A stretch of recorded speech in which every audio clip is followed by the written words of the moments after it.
Tips for young DJs would be patience, probably. Play the long game, don't rush into anything, and don't feel like you're having to do everything all at once. A bit of a veteran now in this scene, I guess, having touring for kind of nearly 20 years, I would say that patience is the key, you know, and have a kind of, it's not always easy because sometimes people pop off really, really quickly and things happen overnight, it almost seems. But just try and ride that wave consistently rather than too many spikes, because, you know, gradually walking up a hill is a lot more successful than, you know, jumping straight to the top and then falling back down the other side. You know? But they say, don't they, that anything that's an overnight success probably isn't an overnight success. It's been building up to that point, you know.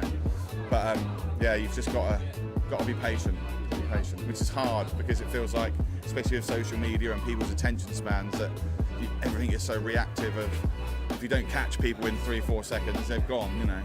But yeah, I think overall patience is key with this, you know, this industry. I want y'all to think about something for a second. DJing is truly an act from God, right? We take our two hands and our imagination and we shift the vibe in the room. We create energy, and we're also making memories memorable for all the attenders in the party. That's something that should be held sacred. DJing is an act of selflessness. It's not always about how we feel, even though we have preferences, but it's about the people. So understand this: doctors heal the body, therapists heal the mind, but the DJ heals the spirit.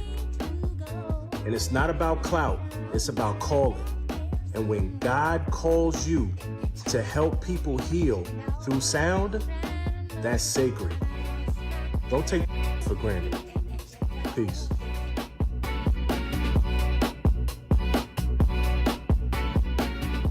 Creatives, you should stop making content. In fact, you should stop making art for your peers, that is. They're not your assignment and they're not your audience. You should make art for the people who love your art.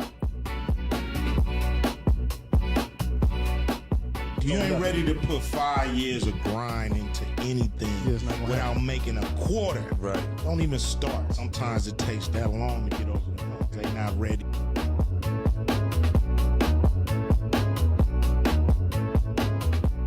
I think a lot of people go through this thing where if they share information, they're going to lose their business. They're going to lose their edge. Two things are true in this world. One, there's only one you, and nobody can do what you do, even if they try to copy you one for one. It's never the same. And then two, most people that you give information to won't actually take you up on your information. I could tell people right now how to start a business from scratch, all the pitfalls and all the things you should and you shouldn't do. And you know what? 2% will actually take my advice and use it. The rest of them either know better than me or are too lazy to make it happen.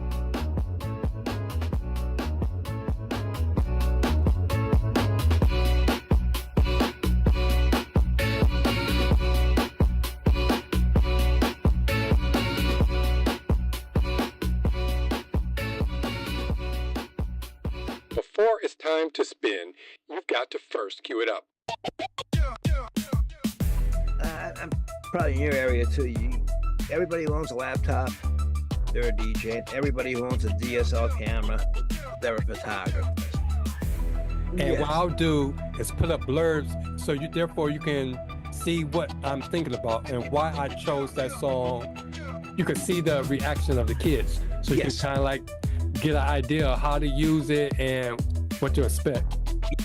Why do you want to charge for something that you have the knowledge of and these other DJs don't have the knowledge of?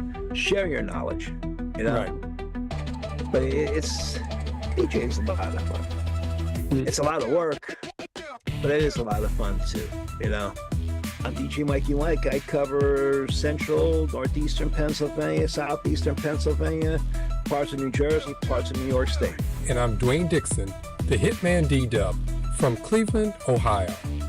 And it's time to cue it up.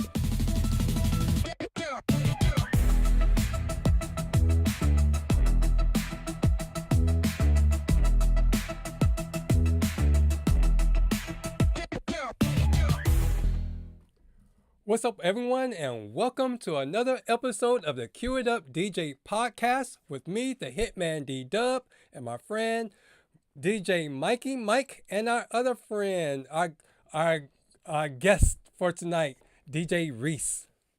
What's going on, everybody? What's happening, Reese? How you doing, sir? Mikey Mike, I'm doing well. How's everything with you? Not bad, not bad. Hanging in there, you know? That's what I like to hear, man. Yep. Thank you. Thank you. All right, so our podcast is a place for DJs of all skill level to come connect, learn, and grow. From pro tips to real talk, we're here to support and celebrate the DJ community. Let me see, why do I have this up here? Oh, snap. Turn this on. Let me see if I can go back. There we are. So last week, our key takeaways was music organization is key to speed song selection. So we talked about, is it our DJ software that's holding us back, or is it the end user?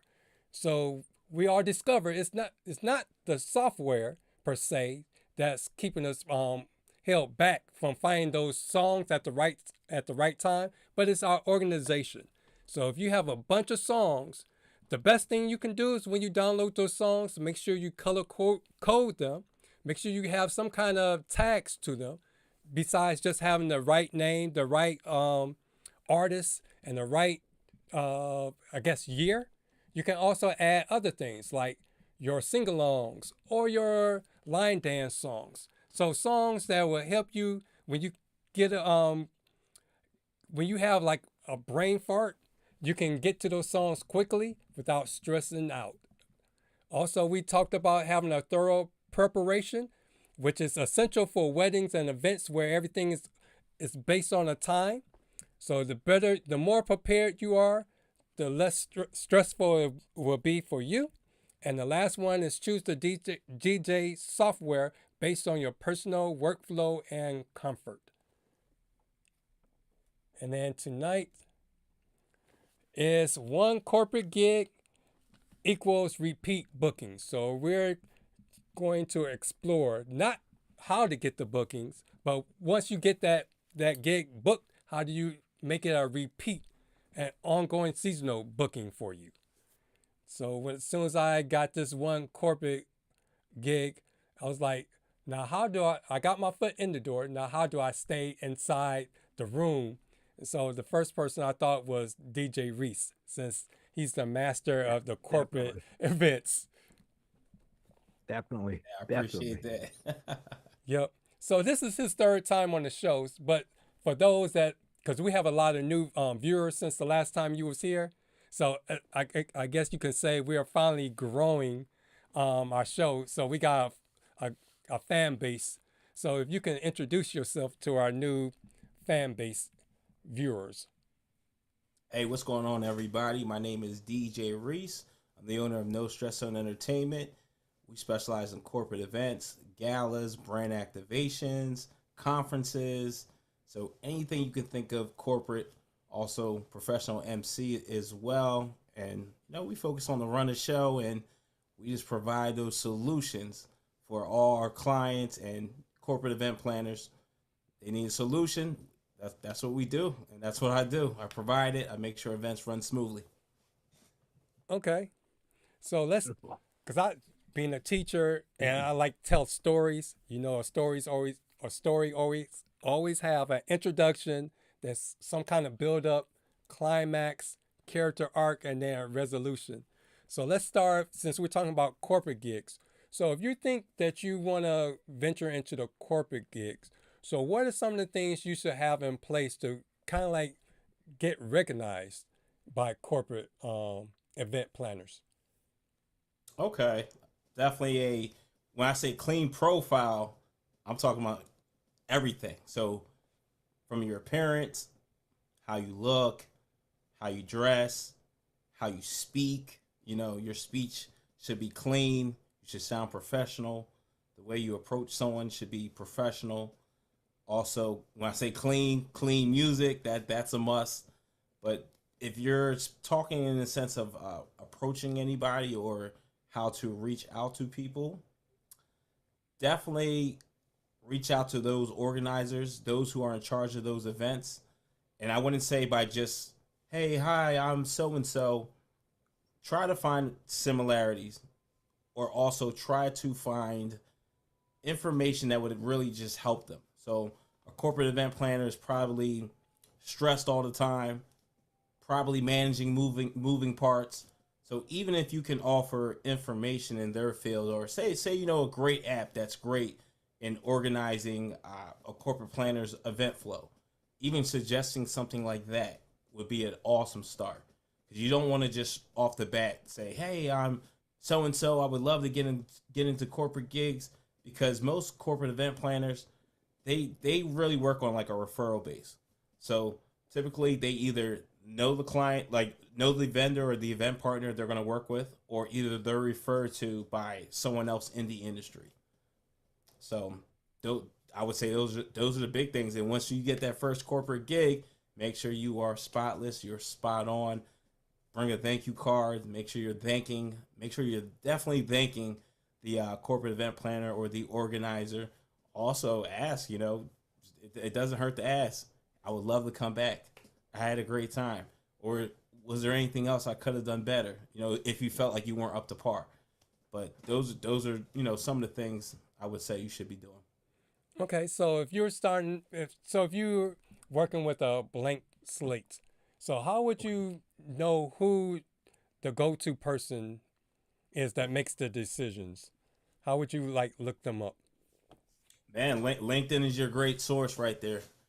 LinkedIn is honestly one of the best sources. So even if you don't have the paid version of LinkedIn, you can type in, I would research a company.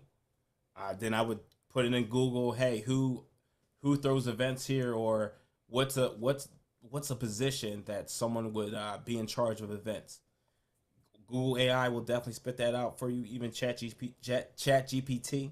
So I would be looking for corporate event planners, maybe even a marketing director, event organizer, what else? Account manager. If you're looking at experiential teams, then an account manager. But just really, really search, look for those who are in charge of the event aspect. Once you figure that out, or once you figure out what the title is, I would throw that into LinkedIn, or you could just throw it into a search, but put LinkedIn with the company. Typically names will pop up. Once you see those names, I would follow those people. Make sure you engage with those people. And say if they don't post regularly, again, this is your opportunity to win them over. You understanding what they need, you understanding how they operate. That's where you come in, and you can even, hey, I saw this great article on event themes, or I saw this great article on how this Mardi Gras event, how it was designed, and really tap into their world, because it would make them understand that, hey, he or she might actually understand events, So those are some of the things I would do first starting off. And then also pay attention to those DJs that are doing the things that you want to do. Very important. And then also you can do a quick search on you have Instagram, you have TikTok, even LinkedIn, type in corporate event planner. Those list of names will pop up. I would follow all the companies that you want to work with, all the people you want to connect with. Don't connect, follow them. Now on Instagram, obviously connect with them, but make sure you're tailoring your content towards the solution that they're looking for, towards their pain points. Because if you're just posting yourself, DJing, they don't care about that, because again, anybody can play music at the end of the day. Yeah. That's not the biggest thing that you're needed for when it comes to a corporate event. You're there to make sure everything is managed perfectly, everything is smooth. All corporate events are not equal. So some of them are not. They're just not parties at the end of the day. There might be just good vibration, good atmosphere. That's what you might just be providing. No one might break out and start dancing. They're not looking for that, but they're looking for you to uplift the mood. uplift the environment, you know, be that great soundtrack. So pay attention to those in that industry and pay attention to those that are doing the things you want to do. That's really your key ticket. You know, if you understand what's going on in the industry and the market, I mean, you can't fail if you're paying attention. There's no way. Yeah, so you was talking about things to post like on your socials and Instagram. I know there's like, because my DJ coach was telling me about posting stuff, because I was like, on our show, I was always talking about how DJs now should always post content, but that's what I was doing. But I was posting the wrong content. So what kind of content should you post to like get the eyes of what corporate America is looking for? Man, I had the same problem as well. So yeah, I had to rebrand myself. But man, speak the language, man. Like the run of show. What does a run of show look like when you're DJing, or how should a run of show look like? Also, you know, when we call ourselves, sometimes again we'll call ourselves a corporate DJ, but really we're an event partner. That's how we got to start looking at it. So typically, if it's a big corporate event, your event partner should be there the day before.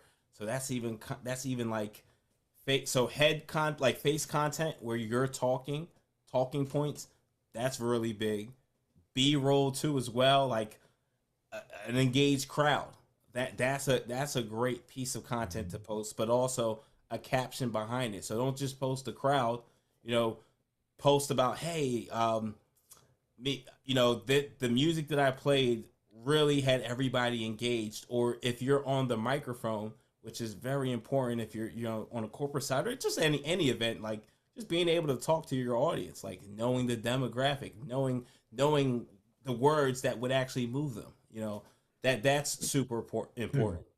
Or even, hey, you got a great video, your corporate event planner or organizer having a good time or smiling, man, you know, you really took the stress out of their body. You know, you really performed. You really did a great job at this event, just managing the energy and flow. So those are the pieces of content you should really post. Things that are geared towards event solutions. All right, event solutions, not you know, someone was on the table having the time of their life, or someone, you know, pouring a drink or grabbing a drink. They don't care about that at all. Mm-hmm. So. Cause I watch your videos, and I noticed that you have a lot of those kind of videos that offer solutions, or you're talking to what a potential client might want in a DJ. So when you go, here's my biggest problem. Since I got the Insta 360 X5. I can just turn it on and let it run for the whole event. But the thing is, my problem is, when you go in there, what is your mindset when you go into your event? As far as, we know that you have to do, you know, the event. So you have to take care of the event. But as far as getting those video clips that you're going to post, do you come in with a mindset that I got to make sure I do this or capture this, or how did that balance out for you? Well, I feel like with X5, man, it's perfect. It gets everything. As long as you have it lined up perfect where you're seen in a good angle and then your audience is seen in a good angle, you're pretty much good. So typically I come in 2 hours early for my event. I'll do the walk around with the X5 on the tripod. Like I'll walk around early. So I'll get so when I do the early part of my recording, that's typically like the theme or the setup. So I want to get like, I'm here early. This is what it looks like now, like the before. And then I'll do another walkthrough, probably like 10 minutes, like till start time, where people are already there, they're gathering. And if I'm even lucky, I've been lucky with quite a few other events where I'm still able to do another walkthrough while the event is going on. And I'm still able to get the crowd too, which is another great thing. But I don't think too hard about the content. As long as my X5 is up, it's leveled, I can it can see me, my camera, and then it also can see my audience and can see what's going on, you're good. It's just, you know, I think sometimes we look too deep into the editing part. And at one point I did have an editor. I stopped using an editor because I don't think that's truly important. I don't even think that's what corporate event planners are. They're not looking for a super produced video. They're looking to see, hey, do you know how to execute or help me execute a corporate event? You know, what do your events look like when you are DJing or you're emceeing or you're an event partner? What does it actually look like? What happens? Are people excited? Did a corporate event planner, you know, not feel overwhelmed because you did such a great job? You know, you executed. You know, I think those are the things that they're looking for. They're looking to see that you align with the brand. You make them look good in front of their bosses, in front of their clients. No hiccups, no dead air. Those are the things they're looking at. And, you know, you look presentable too. Like, that's another piece of content. Like, hey, you know, how you should look at a corporate event, you know? Like, you should look clean. You should look polished. You know, this is not a club. This is not a bar. You know, there's real money in the building. There's real decisions going on. There are a lot of important people here. So you do have to look apart. So sometimes we just overthink this content, man. Once you got the camera rolling, I mean, you have unlimited pieces of content, and there's things that you can even just repost by just changing the on-screen caption. Like, there's things that you can post several times. Like right now, I got B-roll rolling right now. With my X5.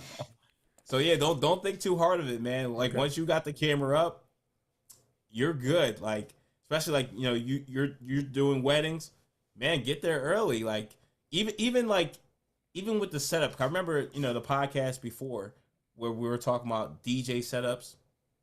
In a sense, there's a way you can strategically use that as not like you're comparing with other DJs, but, you know, this is what a professional setup looks like, but also my setup can cater to this or it can cater to that. You know, those are things. Not like I have RCF and you got EVs and I'm a very deep, you know, not silly stuff like that. But basically, hey, I make sure my microphone rig is this high up off the ground so I don't get any feedback, or I make sure I run my microphone interface like 10 minutes before the wedding starts, so there is no interference. Like, I don't do it just an hour before, I do it 10 minutes before, because now more people walked in, everybody has their phones on them, so there's no frequency issues or hiccups. So there's a lot of ways you can like string this content together. Because while you was talking, I automatically thought about DJ Curly Sue. She does a lot of videos that. Absolutely, yeah. I see her content. She's I think straight out DC or DMV area. Oh yeah, DC. Because I think she DJ for the Washington Redskins. I believe so. I think so. I know it's a team in DC she does DJ for, or DC. Yeah. Okay. Yeah. Okay. Yeah. Because this is how I got the corporate gig for this Saturday, because it happened quick, and the guy reached out to me on Monday. I did my backwards and forth following up through emails, and then I called him. And then he called me right back. And he sent it out on Monday. So Wednesday I called him, and then I talked to him, and then he just wanted to know how much I would charge, and then he wanted to see some examples, like me actually mixing or doing the event. So good thing I had that locked away. But the one thing I do need to update is, when I was posting a lot of my mixes, like on Mixcloud and all that, I was posting it for me. So I was playing a whole bunch of stuff that I like, instead of a wide variety of things. So those, like this guy wanted country, or this person wants, because this wedding, this person had a lot of worldly music, like the syncopated island sounds, Afro beats kind of things. So he wanted me to create a mix. So I took his playlist and then created a YouTube video of me mixing those songs. And that got me over on that one. So it's like, I see that not only should you have content, but you also should have a wide variety of content. So therefore, you don't pigeonhole yourself. So I think that's great, and also I think also it does depend on what exactly you want to do.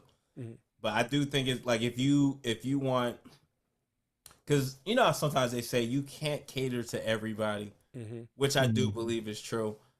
So now I've even gotten to the point where even with more on the corporate side, there's a lot of music I do not play anymore when it comes to events. Not saying I'm not saying I'm not paying attention, but I do know how sometimes in corporate, you know, sometimes they don't look through everything. So meaning if I say I just went on a tangent and I was like, you know what, I'm into like, I want to play some, what do you call this music? Oh, I want to play I want to make some elevator music mixes. And I made 3 or 4 of them. They wouldn't get to they probably would listen to maybe 2 of them and be like, he's not what we're looking for. You know, because sometimes people are just not willing to dig enough. They want to see it like right then and there. But I do agree with you. I do feel like if you want to be that open format guy and do a wide variety of events, then yeah, you definitely got to be able to play for a whole range of just audiences.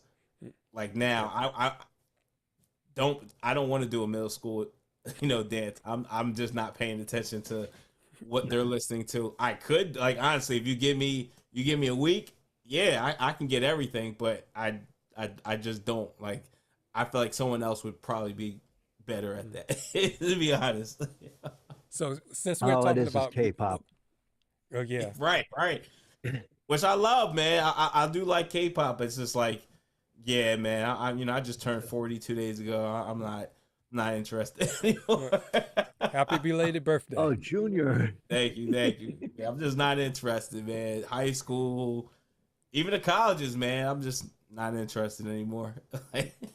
So since we're talking about music, so I know with weddings, there are people that can, since almost treat weddings the same, play the same type of music and get away with it. And corporate do they have like a niche or a certain style that they look for, or does it change up, or is it up to you? Man, it's funny, man. It's really both, man. I'll say this. So the deeper I've gotten to corporate, like I at first, when I first started DJing corporate, I was DJing for a global brand. I still am to this day, but I also would have like, I wouldn't call these like big super corporate events like now, to where it was like, hey, we want this, and it wasn't more of like, hey, go be creative. Now it's more of a sense like they're not really telling me too much. They're like, well, you know, we have so like yesterday I DJ'd for the New York Red Bulls, the MLS soccer team, and they just opened up a brand new facility, and the only songs they gave me was, oh yeah, we want AC/DC, Thunderstruck, when it was a guy coming from a parachute. So I was like, okay, that was cool. And then it was one other Cool in the Gang, Celebration, when they did the ribbon cutting. That was the only 2 songs that they gave me, like, hey, we want you to play these songs. Everything else was up to me. And after doing it for such a long time, you know there's going to be suits in the building. There's going to be a lot of people, I would say, in that 40 and up range, but more of like 50 and up. I think they're way more important than someone who's like 30 or 40 that's going to be there, like early 40s. So you just know that you want to cater to them. Like you know that, hey, they're going to like this, or they're going to like some classic rock. They're going to like some funk, or they're going to like some 90s, like just popular 90s songs, and some good 80s. Like you know you're gonna play Footloose. You know you're gonna play things that are gonna get them energized. Other Cool in the Gang songs. But then take for instance when I do Lidl, if I go to Brooklyn compared to DJing and let's just say an area, say Hoboken in North Jersey, it's two different vibes. You know, Brooklyn, I'm going to play more of soul, 80s, 90s, funk, R&B, like, but not a lot of the newer stuff. But it has to be clean because I can't sit there and play if it's a certain demographic in Brooklyn that looks like me. I'm not going to get away with playing like Footloose or get away with playing David Bowie. They're not going to enjoy that. And they don't want me to play that. They want me to cater to the crowd. Now, if I'm going to Hoboken, different type of community, and I cater to the crowd. So it's like I got like full leeway. Like I'm not even like being told like, hey, here's a Spotify playlist. Like play this playlist from 6 years ago. You know, I had events like that, and it doesn't work when they give me these playlists. It's because they're giving you a playlist based off what they like, not even the audience that's going to be there. It just never works. So even when I get that, I over prepare, and that kind of gives me a little anxiety because, you know, I'm just like, ugh, is this what you want for the playlist? Like I have to literally dig deep and like, okay, well, if you like this song, you probably like these 3 songs, and then go down this whole rabbit hole for each song. So it's like, you know, you got 600 songs in like 5 folders. It's like ridiculous, and you only end up playing maybe 125 songs, you know. So but yeah, the freedom is there now, man. Like even when it comes to grand openings for Lidl, I'm known as the store activation brand guru. So it's like I don't like they don't give me anything. I go in there, I already have like the previous script from 2 years ago. It's pretty much the same. I've been doing Lidl for 7 years. Yeah, they know I'm in there. They know I know what I'm doing. So it's like it's leeway, man. They just give me the leeway because I always check out the demographic where I'm going.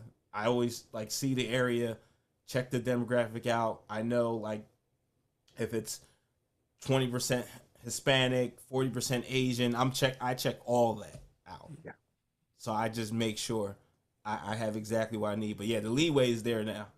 Okay. Like been doing it for so long. They trusted me. Like I've never played anything ever inappropriate at a corporate event. Like I just never did. So yeah, the leeway is there. But it wasn't when I first started out. It definitely wasn't. Okay. So what about timeline? Because I know like with weddings, a wedding timeline is very important. So what about with a corporate gig, or does the gig itself determines like a timeline? Because I know you do like shopping malls, and then you do like the corporate events where they have like a dinner and some kind of awards or speeches, and then they might have like a company party where they dance. So how does the timeline goes with the corporate arena? Yeah, super important. So like even when I do like my Ashley furniture, there are strict timelines there because usually we'll have someone from the Philadelphia Eagles come in. I've done one in DC where we had what's his name, James Wood of the Nationals. So it's literally timed out. He's here at 12:15. He's taking pictures till 2. We're doing a cash cube at 2:15. We're running some more announcements at 2:30. Back to music, more announcements. Like the timeline is super important. We might have food ends at 3. I'm making those announcements. So everything is important because everything lines up. So yep. I've never done a corporate event where, and especially in the last couple of years, where I didn't have a timeline. Even yesterday, like when I did the performance grand opening, timeline to a T. Like I started at 10:13 to welcome everybody and to take their seats. Like 10:13 exact time.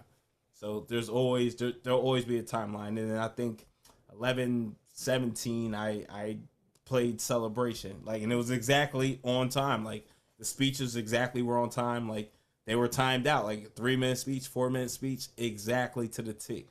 because sometimes too when it's similar to a wedding, like when you miss that timeline, sometimes a lot of things are like they're going to be off. Yeah. You know? So what you saying? It seems like it's more so like the radio. Like I have a friend that works at a radio station, a program. I guess Absolutely. you can say he's a radio programmer. So it Yeah, sounds like program the music and commercials. Yeah, gotta right. hit, So it sounds exactly. like you have to be more of an MC over the music. Absolutely. Corporate, like the type of corporate I'm doing now. The music is even probably the last bit of what they even care about. It's like, can this guy actually like talk to the audience? And there's times where I'm actually with the microphone and I'm walking around in the audience. So even with Ashley, I'm asking questions. Like I'm actually quizzing people in the audience. I'm asking a lot of questions. I'm being engaging. Not like I'm a comedian, but sometimes I'm cracking jokes too. But I'm being engaging. I'm giving instructions, directions on what you need to do. So I have to be paying attention. Like I get these cues. Like, all right, we're going to do this. Sometimes it's last minute. Like, hey, we're going to do this. I have to rapid fire. I have to be sharp. I have to be on point. Okay. So Things change, man. All right. So let's get to the chat because since we got some people here, I don't want them to feel like they're being neglected. But I do remember. Cool Thing says nice suit. He says it's sharp. Thank you, brother. Oh yeah, because you was on the show with Cool Thing that last time. Yeah, I remember, man. Yeah. I hope all is well, man. I remember. I love your color. That's great, man. Mm-hmm. Oh, thank you. Yeah, I like burgundy. Yes. Appreciate that. Yeah, man. More corporate you do, the more suits you the more suits, the more dressing. And it's crazy because if you told me this 15 years ago, I would have told you nope. So you got to grow. Mm-hmm. And you end up liking it too. Yeah, exactly. You just, every corporate event is different. And you have the corporate events that are themed and they want you to dress to the theme. It's you basically, you got to cater to them. Right. And, it's, if you don't dress, if it's an 80s theme and you just come with a Kiss t-shirt on, like I am right now, I'd be like, they'd be looking at you like, what are you doing, man? I told you it's a theme. I was like, oh, okay, I'm sorry. Like any theme, you try to match what the theme is. There's no ifs, ands, buts about it. That's so true. I had to learn it the hard way because, when I came up DJing, there was I had a couple DJ friends. They were like strictly vinyl. These guys were to a point where I set the tone. I know what the crowd wants to hear. I know. So they weren't even in the sense of like catering to clients and people. They were in the sense of like dictating. I'm gonna take you on a journey and you're gonna listen to what I like or this is what you should like.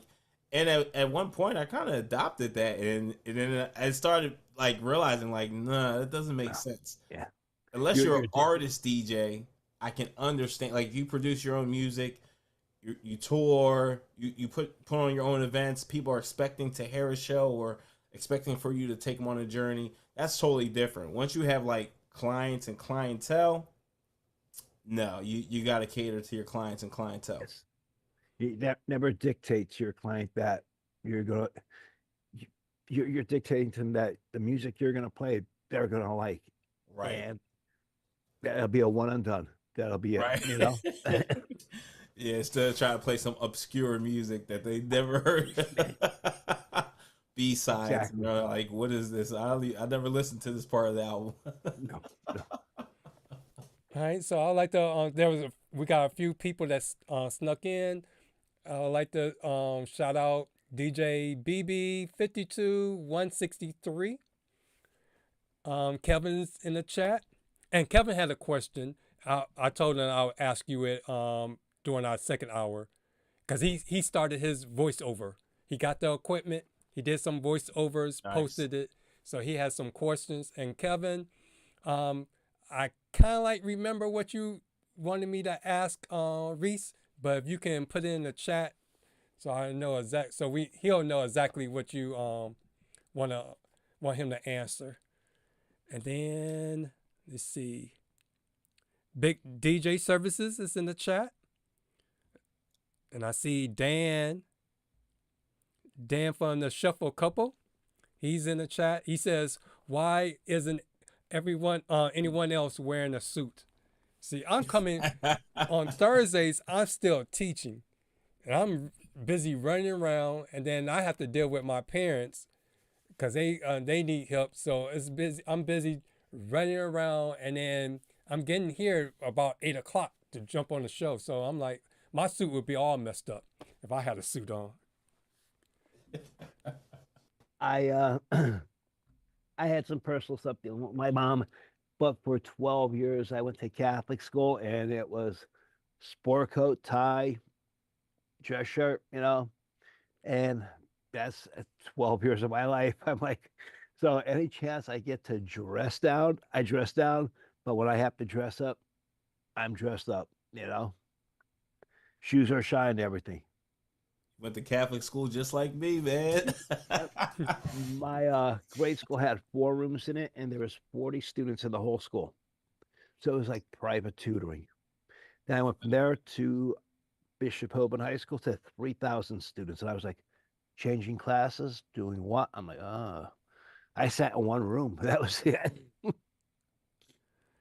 Yep. And then DJ Mikey Mike says, make sure you smash the like button. If you're here, make sure you smash the like button. I always forget to tell them to smash the like button. I could. Share and subscribe if you haven't done so already. Now, I want to say, fellas, you guys are doing a great job with your podcast. I remember when I first got wave of you, hitmanddub, and I saw the podcast. Man, you guys are really doing your thing. Keep it up. Thanks. Thank you. Keep informing us, DJs. I love it, man. Yep. So much information. I tend to rattle on a lot. Yep. I go off subject. Oh, good, it's man. like that record, like if you're playing violin skipping, I'm not skipping it, It's all good, man. Oh yeah. So we went from promoting ourselves and reaching out to potential decision makers to try to get our foot into the corporate arena to DJ. And we talked about how it is important for us to make sure that we have our socials and what the corporation look for. Make sure we're representing that message to them. And now we had just talked about the music and being at the actual corporate gig. So now let's go to what happens afterwards to try to make it so it's not like a one-off gig. So what kind of suggestions should you have? Like, what should we do now that the gig is over? What is our next steps to keep that relationship going? Absolutely. Got to keep the relationship going. So very important. Write you a thank you note. So you can even go to the dollar store. You can go to Family Dollar. Get a bunch of thank you cards. Write that one thank you note, or even two. If there was two contacts you spoke to, whoever you spoke to, when in the process of getting the gig booked, write them a thank you note. That is super important. There's a lot of clients I've done that for where they were like super impressed. They were like, wow, you actually took the time to handwrite it. So make sure you write a thank you note. You can follow up with an email either the next day or the following day. I had an amazing time. Also, request a review. So even when you give that thank you note, you killed it. You had a great time. They even told you, hey, you did amazing. Ask them, by the way, can I get a review on my Google business profile? Mm-hmm. More than likely, they're 100%. They're going to say yes. So when you send that link, you can even say, hey, I had a great time. I would love to come back and DJ for you or your company, or support you in any events or following events you have. That's a great one.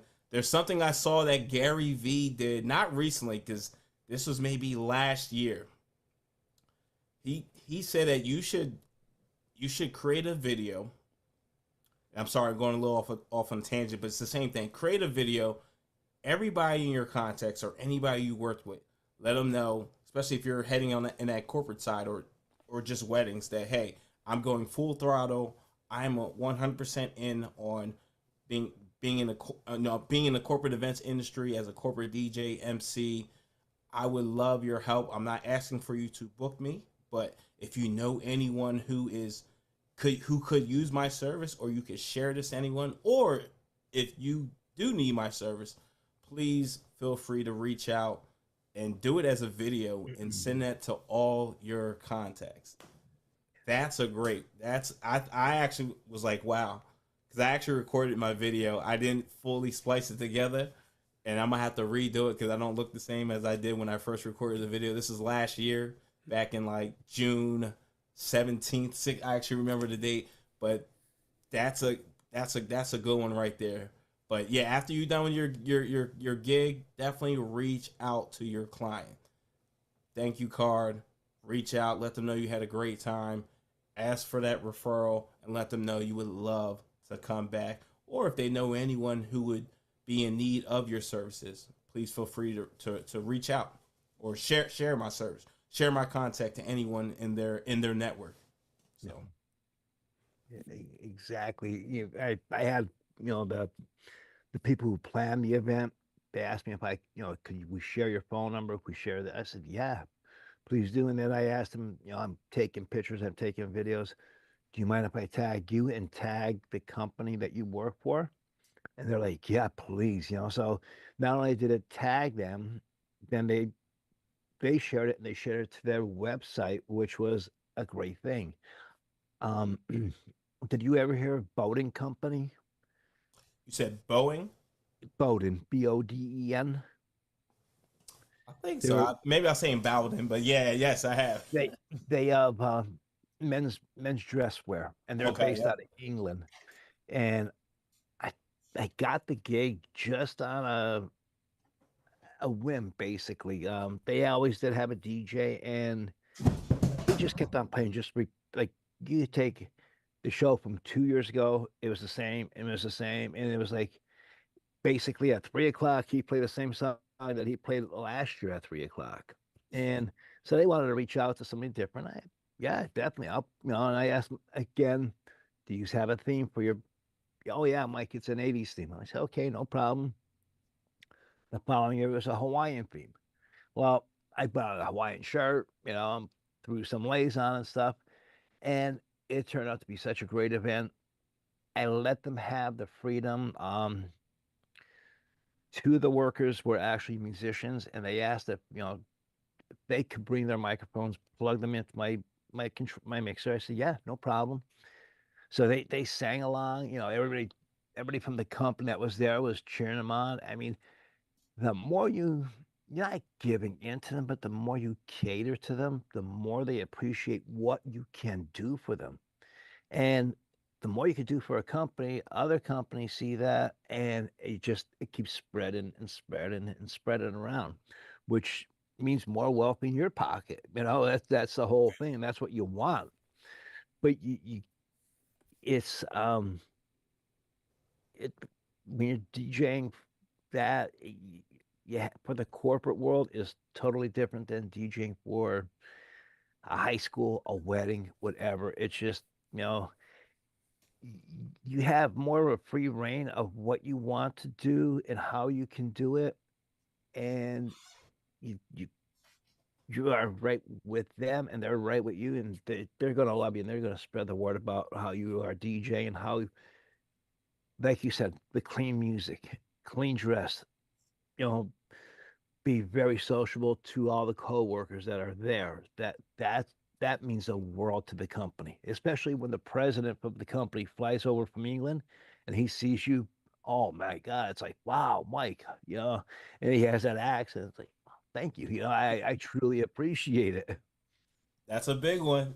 Yes. You got to be sociable to everyone that works there, and be like, have it be genuine, not like you're being fake. Exactly. Like really be a sociable person when it comes to corporate. That I mean, I'm telling you that's every if you got a likable personality, man, you can talk your way through anything, and you can talk yourself into more business.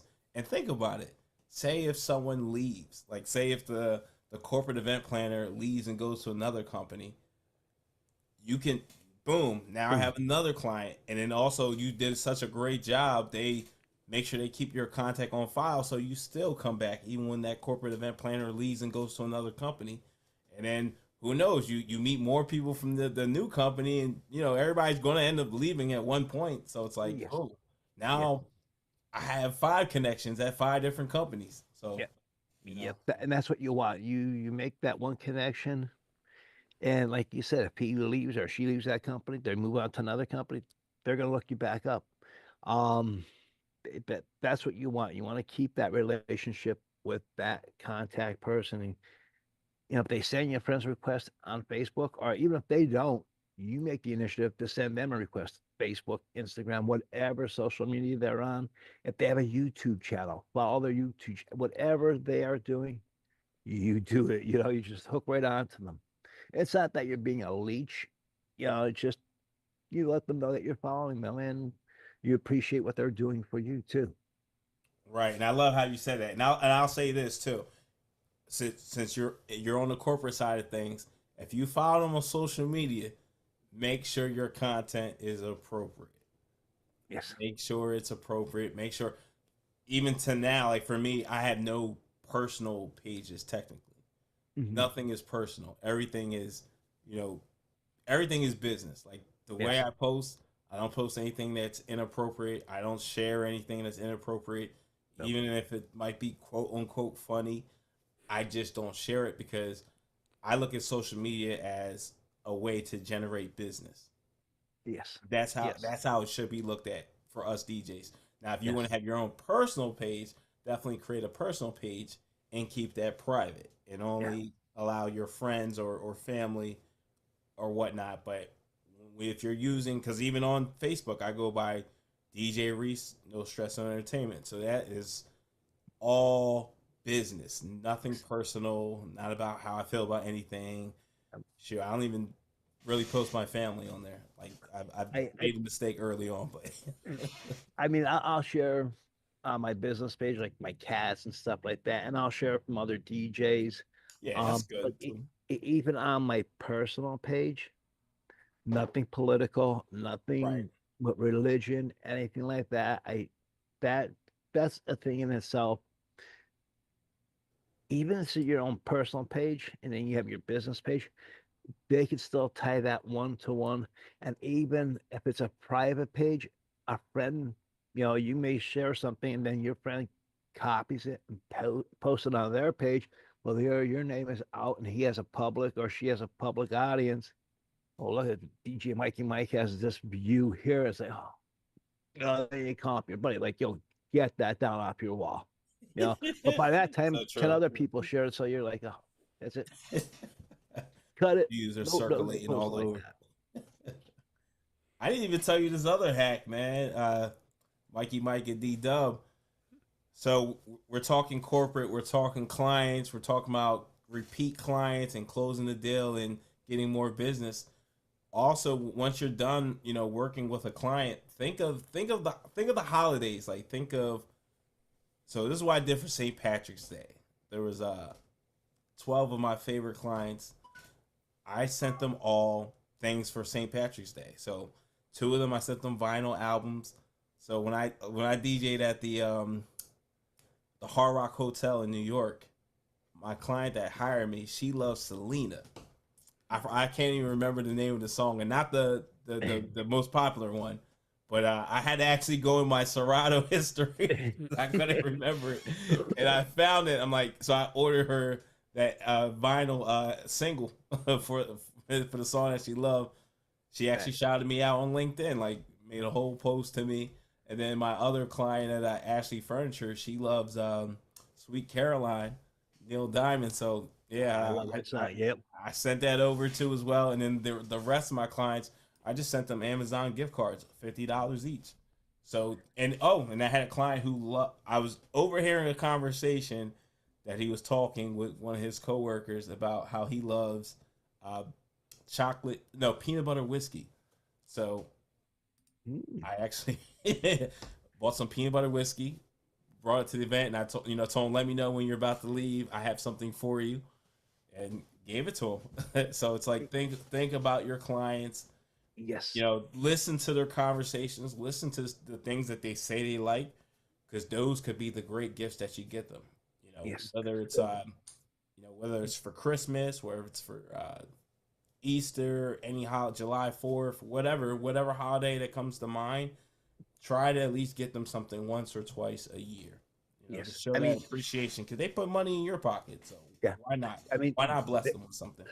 They may be up here and we may be down here with the money, but just those little things that you do, even though they are wealthier than you, that little thing that you did for them, show them that, wow, you really appreciate them, booking you for their events and stuff, and it's great that you could do that for them, and they're overwhelmed with that, honestly. Yeah, it's important. Even like I do 9/11 day every year. I've been doing that for the past 5 years. So the past 2 years, I bring about 50 Dunkin' Donuts gift cards for $5 each. So you come by my DJ booth, here you go. Here's some client appreciation. Well, not even, some of them have become clients. So I've actually worked with Fox News twice, but they came to my booth last year, gave out 2 gift cards. They have became clients. So again, make sure you're showing appreciation for those who book you. Yes. Oh, definitely. That's important. You have to. We have my little cat here. She's our mascot. Okay. Oh, is it 10 o'clock? No, she came in right when I came in. I'm like, oh my God, Clem, let me get onto the show, I was trying to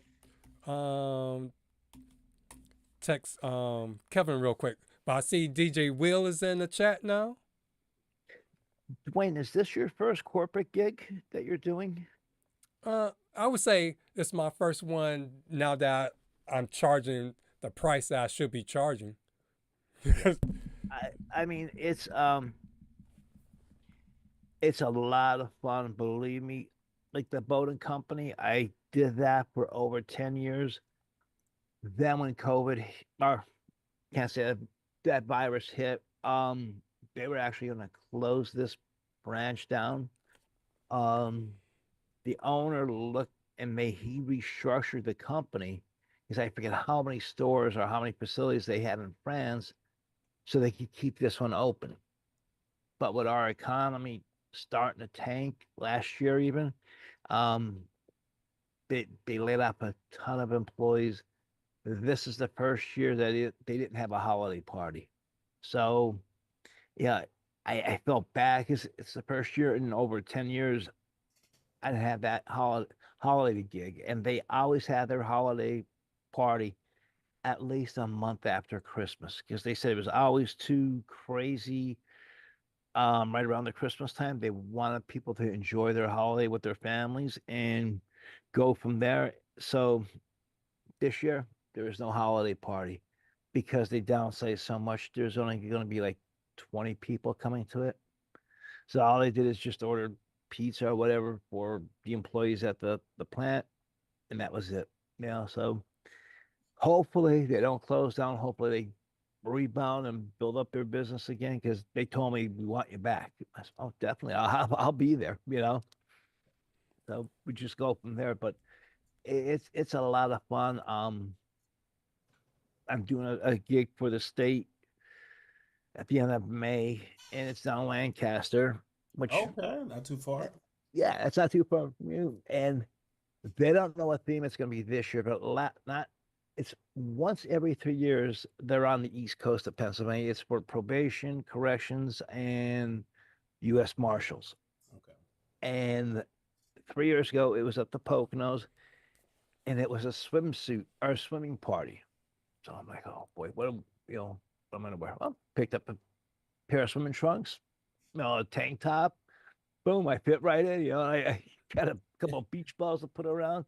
And then I'm thinking, how are we going to do this? Because the whole venue was just nothing but windows.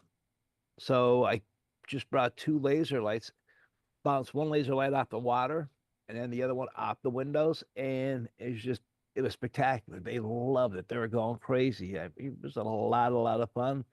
The one year it was 80s hair band. So I went out and got a big wig, like a hairband wig. And back in the 80s, my hair was long. I was down past my butt. So I felt like, man, I got my hair back. But you fit the part that they want you to fit. They say shirt and tie, boom. They say please dress accordingly to what our gig is going to be, our theme. You do that, I'm waiting for a Rocky Horror Picture Show theme. That would be great. I go as Meatloaf, So in the chat, I have put in a question for you all, and the question is: would you rather DJ a wedding or a corporate event? So drop wedding or corporate in your chat, and then tell us why. Because I'm thinking I like weddings, but corporate. So how do you price your corporate? So it seems like to me, corporates is funner because they come with a theme, and it seems like it's easier to do. Because either you're gonna be background music, or you providing like a mic for them to talk, or you just make sure that you just create a vibe. So it's not like you have that getting past the ceremony, doing the introductions, dinner, and then you have to be on, trying to get everybody to dance. It seems like a corporate event, it's not so much everybody needs to be out on the dance floor kind of thing. It seems like it's more vibey, and let's have like laid back fun, having a fun time outside of your normal office, role or cubicle or room kind of gig. That's a very interesting take. So I'll say this. That's very interesting. So some of my corporate events, not that like they're super stressful, but sometimes they're sales oriented. So meaning it's important how I'm delivering things on the microphone, what I'm saying. Sometimes they want me to keep people in the room, keep them engaged. Because, with sales, stores, the longer they're there, especially if the music is good and you're engaging, more likely they're going to shop. They're going to spend money. Mm-hmm. And sometimes that goes in the back of my head like, man, what's the sales numbers? Like, I'm actually thinking like that. And it's been like that for the last maybe 3 years of thinking like, wow, I hope they're doing good numbers. I hope the numbers were better, like me coming, or it was the first time, I'm like, I hope the numbers were better than they were last week. Like, I'm always thinking like that, because if the sales are down and you're there, why would they book you again? So sometimes that's like, there's there's pressure with that. And usually I'm talking at my corporate events. It's like probably 9.8 out of 10. It's very rare that I don't say anything on the microphone. Mm-hmm. They actually want me to make announcements. They want me to be engaging with the audience. And I like that challenge. I would say when I first started DJing, no, I didn't want to be on the microphone. I didn't want to talk at all. I just wanted to kind of like just play music and like be in the background. Yeah. It's not like that with corporate. You're an added on piece. You're an add-on. So you got to be able to deliver those announcements. People are as soon as you talk on the microphone, they're looking to see like, hey, can this person actually, speak? Can they articulate themselves? Do we understand what they're saying? Can he or her get us to, do what they want us to do, which might be engage, or it might be, hey, you got to be quiet, or hey, you got to take a seat, So I look at it as it is a challenge. And even with the weddings, I do get what you're saying. Like, it's definitely a challenge to make sure you get most of everybody dancing. But you also got to think about it like this. If you have a wedding full of 250 people, if your dance floor is full with 50, you're still winning. You got to look at it, because you're probably not going to get 250. Like, everybody's not going to dance. A lot of people go to weddings and they're like, man, I'm just here because it's family. Like, I don't dance at all. So if you got 50, 60 people dance on the dance floor and it's continuous and it's long enough, that's pretty good. Because let's be real, even if you put up your video, some people are not going to watch an hour of you DJing a wedding. Like, so if you even got a good 30 minutes, like, that is good enough. So that part I can see being stressful, but the announcements, I think that was always just easy for me at the weddings. And then even just like introducing myself, like, I would usually come out the booth, introduce myself, let them know, hey, y'all ready to have a good time? Do you hear the sound of my voice? You hear, on 3, on 2, on 1. Then I go into my spiel. I'm DJ Reese. I'm your DJ and host for the evening. Let me know again if you're ready to have a good time and make as much noise as possible. So I never thought that was hard to do. And typically, if it's a good bride and groom where they're like, hey, we like this, or the more information they give me, I always thought it was super easy. Like, when it's vague and it's like, well, we only, I would have them fill out songs, and there's times people only gave me like 3 songs, and I'm like, what? Mm-hmm. like what am I gonna? Or I don't know what I like, and it's like, huh? What do you mean you don't know what you like? Like, I've gotten that quite a few times, so I feel like that's kind of hard. But even with corporate, I get it. If you're just playing background music, man, that's a piece of cake. But if you're out here, they need you to be engaging. I'm not saying it's hard, or you are the component to their sales. You got to think a little more. Like, you can't just, the way you will deliver an announcement, there has to be a little more sauce on it. You want to be a little more engaging and smiling, and sometimes you might have to make your way onto the floor and really, ask questions or say things to people. Or, hey, what do you, by the way, what's your name? What do you think of this? Or, what's the favorite thing you want to see here today? Like, you got to think of things to say. So sometimes that can be a little, like, you got to get yourself ready and turn it on, like, ASAP. So sometimes there's a little pressure with that, But if it's background music, then yeah, you're golden. You're not saying anything, you're golden. Like, you got pretty much an easy day. And I mean, I wouldn't trade that in for anything.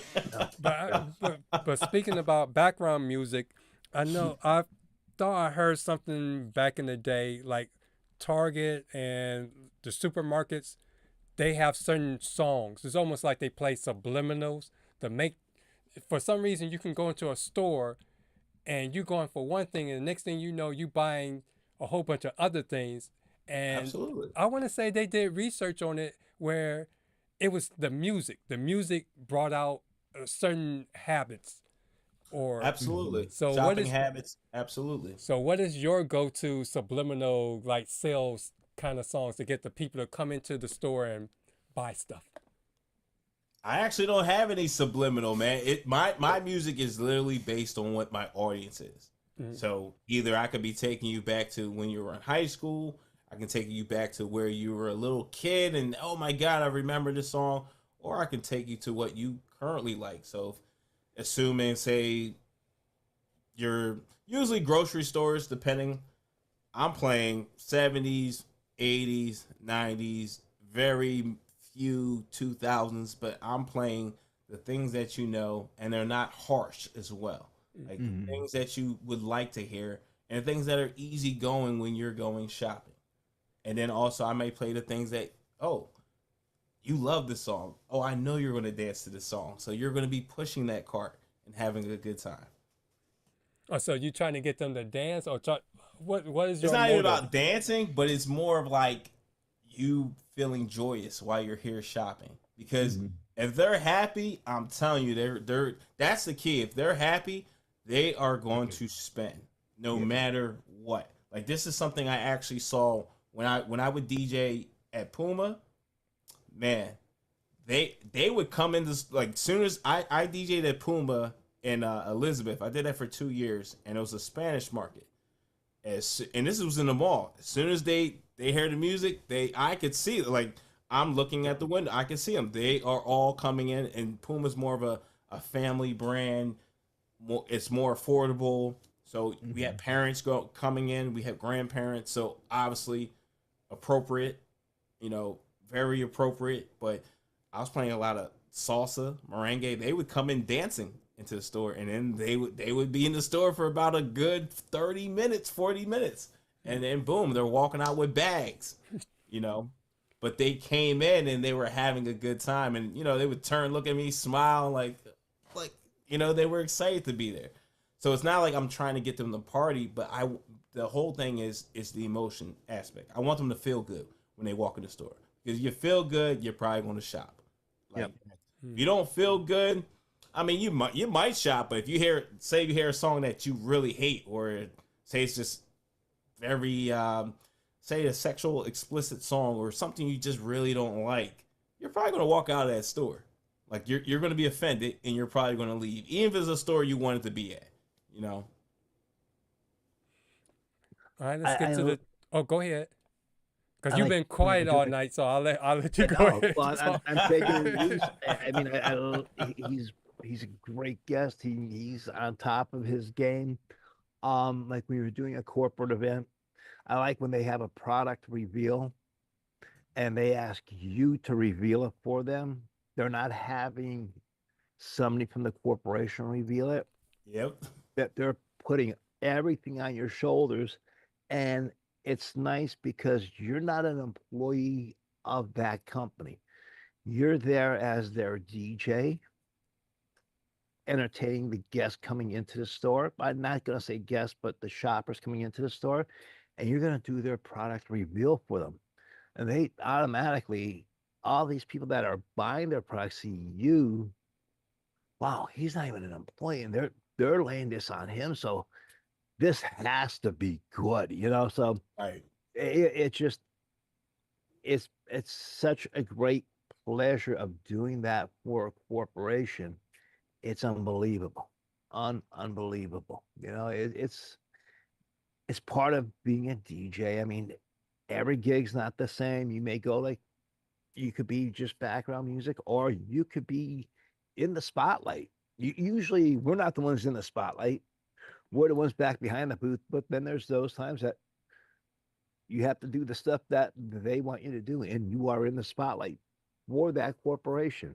It might be a grocery store or whatever, but you're the man for that hour, 2 hours, 3 hours, 4 hours, whatever they have you there for, and you got to come in with your A game. You have to. Absolutely. I prefer that too. Yeah. It helps with the reps, speaking, because sometimes, I mean, say you're 50 and 60 and you want to really, transition or, incorporate DJing with keynote, because, sometimes you got to think a lot of things do align. When you think of DJing, you think of energy, you think of emotion. And then when you even think of corporate keynote, energy, emotion, leadership, those things are super important.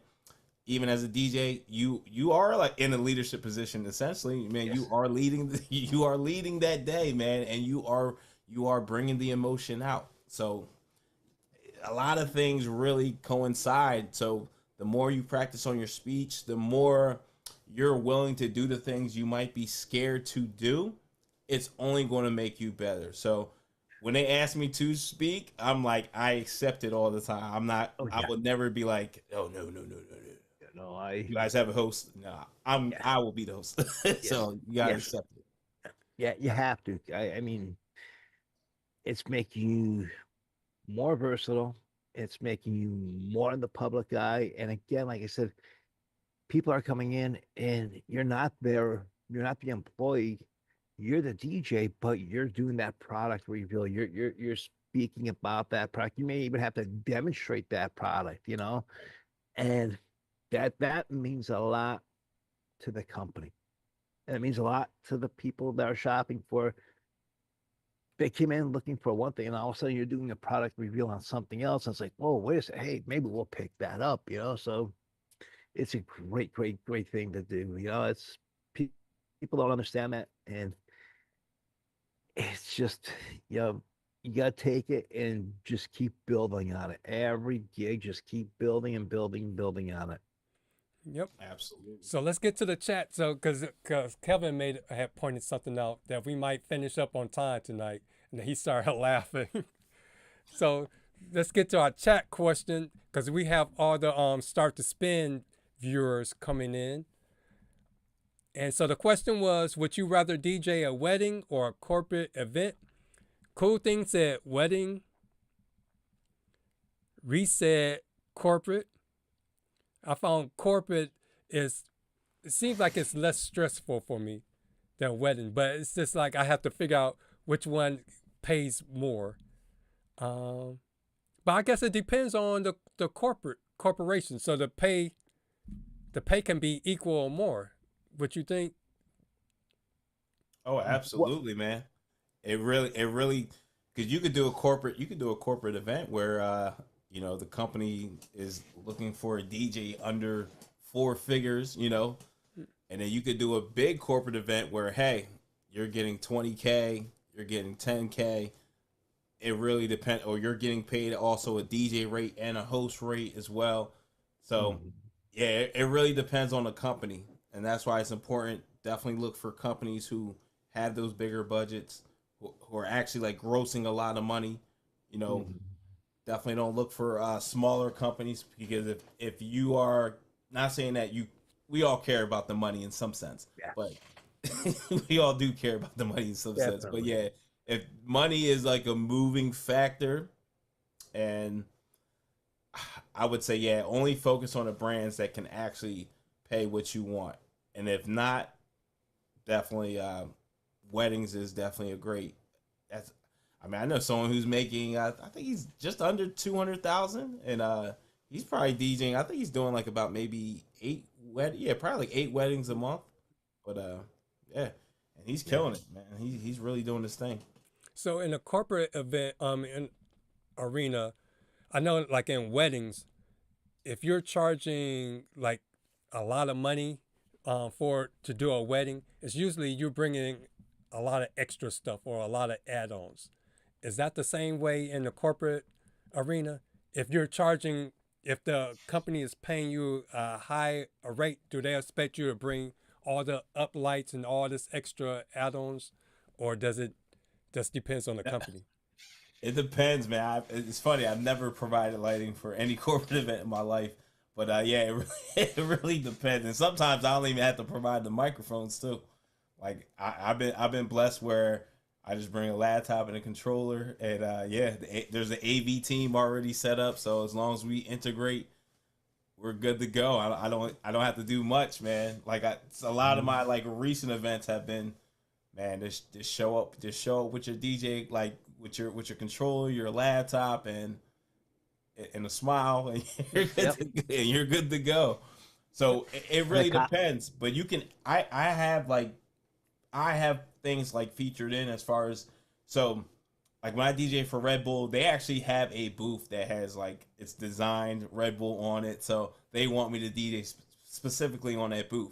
But I have a DJ table, so that's like one of my packages where I can apply branding to, for a company, but obviously I'm adding that package in so to make it even more and more money.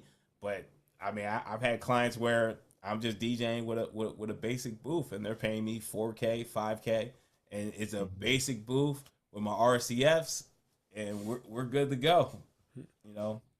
And with corporations, also you got to think too. It's not just in your location. They may have 25, 30, 40 miles away. There's another facility that they want you to go to, and you may have 10, 15 gigs just for that one corporation. It's not like a wedding, and then you may pick up another wedding from that wedding or two weddings from that wedding. When you hook up with a corporation, you look at your surrounding area, and they may have you going here A, B, C, D, E, F, G, and it's spread out over a course of say a 2 month period, and you can make some nice little jingle in your pocket, you know. Yep. Absolutely. And they might even come to you. You do an amazing job. Hey, we have, so like Lidl, they have locations West Coast, down south. So I've hired DJs to do down south. I hire DJs to do on the West Coast because I'm just not going to hop on a flight and have to rent out gear and be there at 5 a.m. I'm just not going to do that. So I'll do it to a location that's near me, but no, I'm not. I'm not going to Atlanta. But yeah, I hire DJs, and of course, I still get a nice cut. But I'll hire DJs to go DJ at other locations. But they trust me to do that, being with them for several amount of years, and actually just really doing a good job and just not fumbling or anything. So. And then Will had wanted to know what kind of equipment do you have, Reese? Like speakers and controllers. Okay, so I have RCF 935 RA. I have my external mixer. What is the brand? I'm trying to think of the brand. I actually have it on the side. I can't think of the brand of my external mixer, but laptop. I got an M2 controller. I have a Pioneer SR2, and then I also have a Rev 7.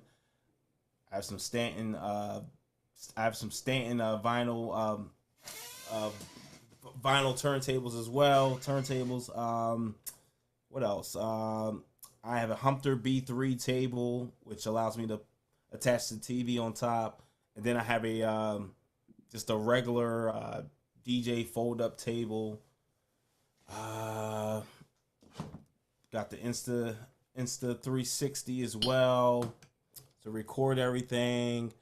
I have a CalDigit USB hub that allows me to connect, multiple, like just about anything I want to connect to my laptop. And I'm trying to think what else. I have audio. So I have 4 wireless microphones, which I never take 4. Maximum is 2. But I have it's a RE3. I think the brand is what is the brand? So RE3. It's a really good microphone. It's even better than I tested all the Shores. It's even better than the Shores wireless microphones. And then I have my backup, which is the I think is the Phoenix Pro. I have them as my backup microphones as well. I typically I have a mic stand that I'll typically bring just in case if a client needs that. I have my own mic stand as well. And what else do I bring? That's about it. Yeah. I carry pretty light, man. Like especially as I gotten older, I try to carry pretty light. I try not to overdo it. I think the heaviest thing I have is the RCFs. But I just wanted to get something that was powerful, and then I know it's going to last a long time. I still got my EV 12 inches as well. I actually got 2 pairs of those. Yeah, I only use them sometimes when, like, if I do an in-store and we have an athlete coming through, so like I did something with New Kids on the Block in February, and there was Q&A, so. Had another set of speakers set up in the back. They get the wireless microphone.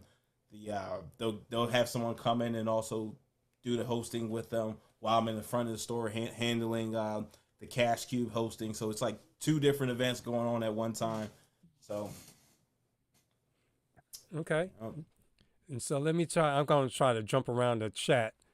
So Big DJ Services says he likes weddings. He says he loves the structure of timelines and planning.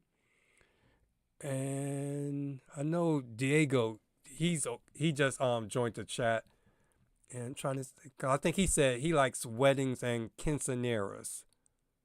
Quinceañeras, yeah, they're pretty fun. Yep. And then Buddy said weddings. He's here in the chat. And then I know I'm missing somebody. Fred. What did Fred say? I should have kept my pointer on there. I'll see his comment. Yeah, Ready Fred. Yep, Ready Fred is in the chat. He says, "What's up to everyone? Cool thing has a birthday coming up next week." He's gonna be 23 next week, right? I thought he was 30 something. Yeah, 32. I just reversed the numbers. I love joking with Cooley. He's a great guy. And then Will says he's from Hudson County, New Jersey. Okay, that's what's up north. I went to Montclair State. Very familiar with Hudson. Okay. Oh yeah, I found. I'm hoping Will gets the. I passed the wedding to Will, so I'm praying he gets it. I'm booked that day. And then Diego said, weddings and Kenzie's are the real deal. Anything else is a paid training session. Nah, I have to disagree with that. Yeah, I disagree as well. But yeah, we're all entitled. Yeah. To our own opinions. But yeah, I disagree. I mean, there's different things that you have to put a lot of time and effort into, just like a Kenson and a wedding. But there are some, corporate gigs. There's some just regular gigs, like doing a church bazaar. You have to get the mindset. Again, clean music. You're going to be making announcements. You're going to be running over to this booth, that booth. There's a lot of pressure on you. Mm-hmm.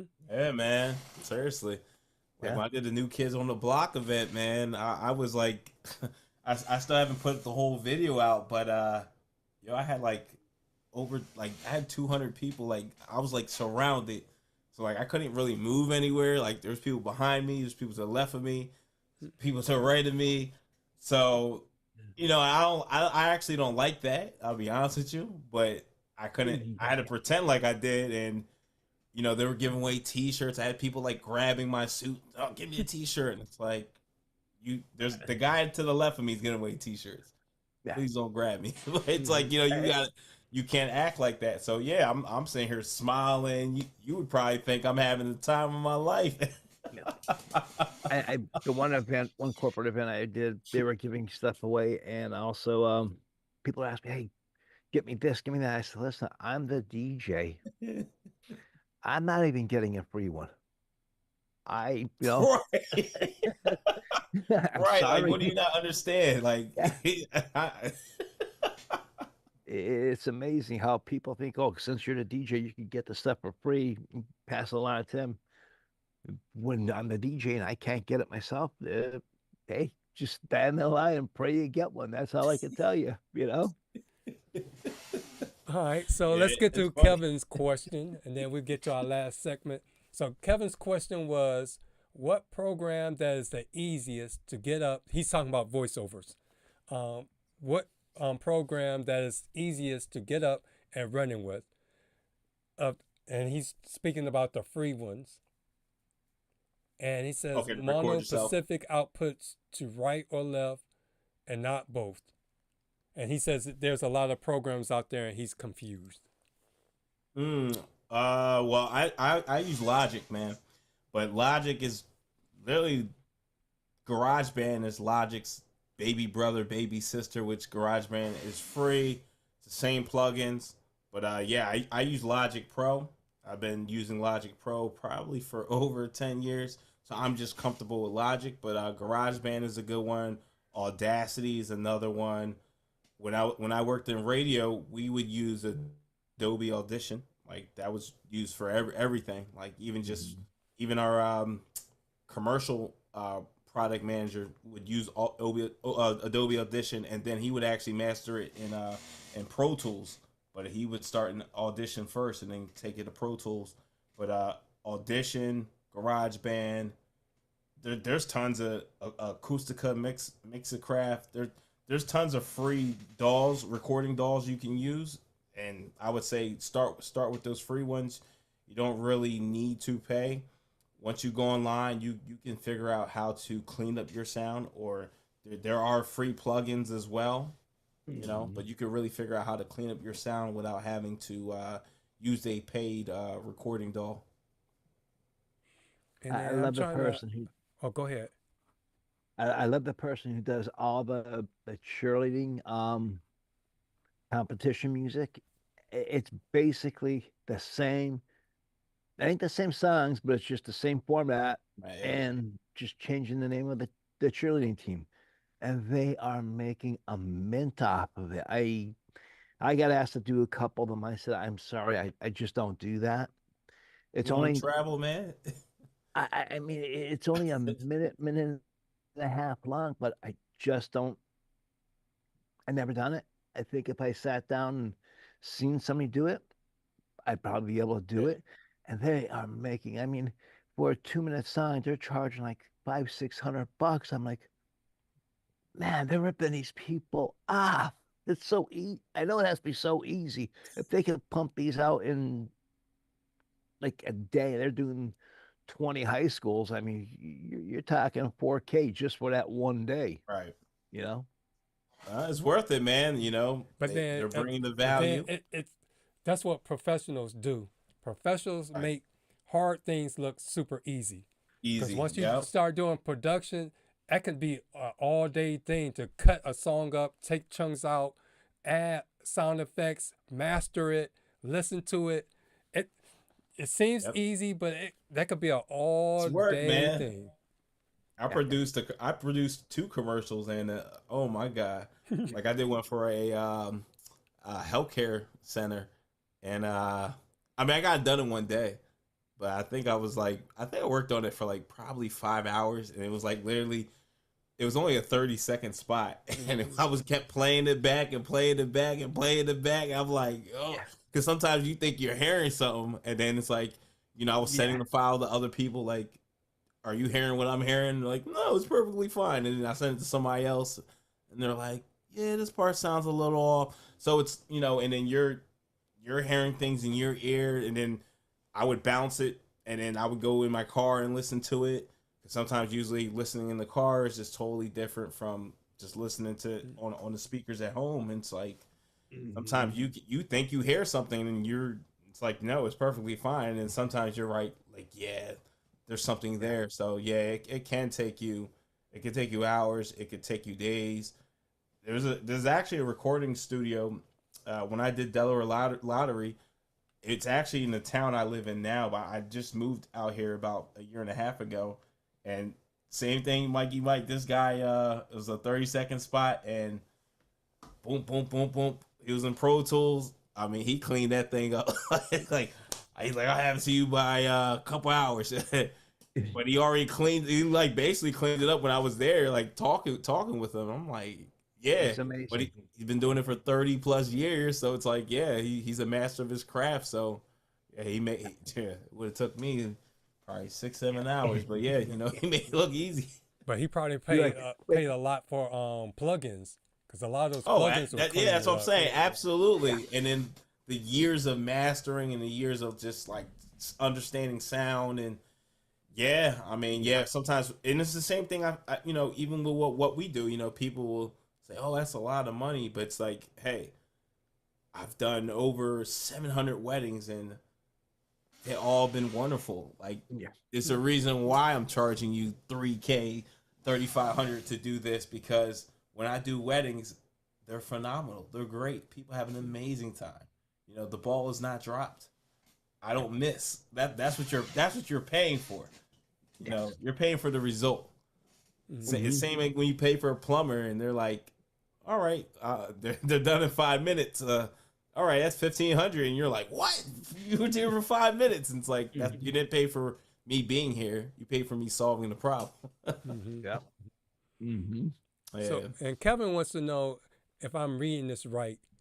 Also, do you do chunks of voices and then combine them? So I'm gonna assume he's referring to like what Dr. Dre had to do with Eazy-E with his first rap song. You know how they had to do one part and then splice in the next part, Spice it up, yeah. or do you Not- do it not- all at one time? So I try to do it all at one time, but this is what always happens. Usually I'll record like 8 or 9 takes because I'm like, I always feel like I hear something, like something's off. So I'll do 8 or 9 takes, and then I will take the best, you know, like whatever part, the best take, and then yeah, I will blend it in and make it one complete file. So it can literally be from 8 different files, and I'm able to make it one file from all these different takes. So yeah, it's a few times I've done takes where like, yo, this was actually like perfect. Even the breath was amazing. Like it's very rare that happens for me. I'll be honest. Even when I do my own content, I'm like, it's stop, pause, stop, pause, stop, pause, stop, pause. I don't even try to do anything in like one take anymore. No. Like we don't even have to do that. We don't have to put that, you know, pressure on yourself. If you can do it in one take, that's perfect. But think about it, even in the music industry, when people make songs, it's usually not one take. It's very few people that can actually do that. It's very few. Most people are punching in.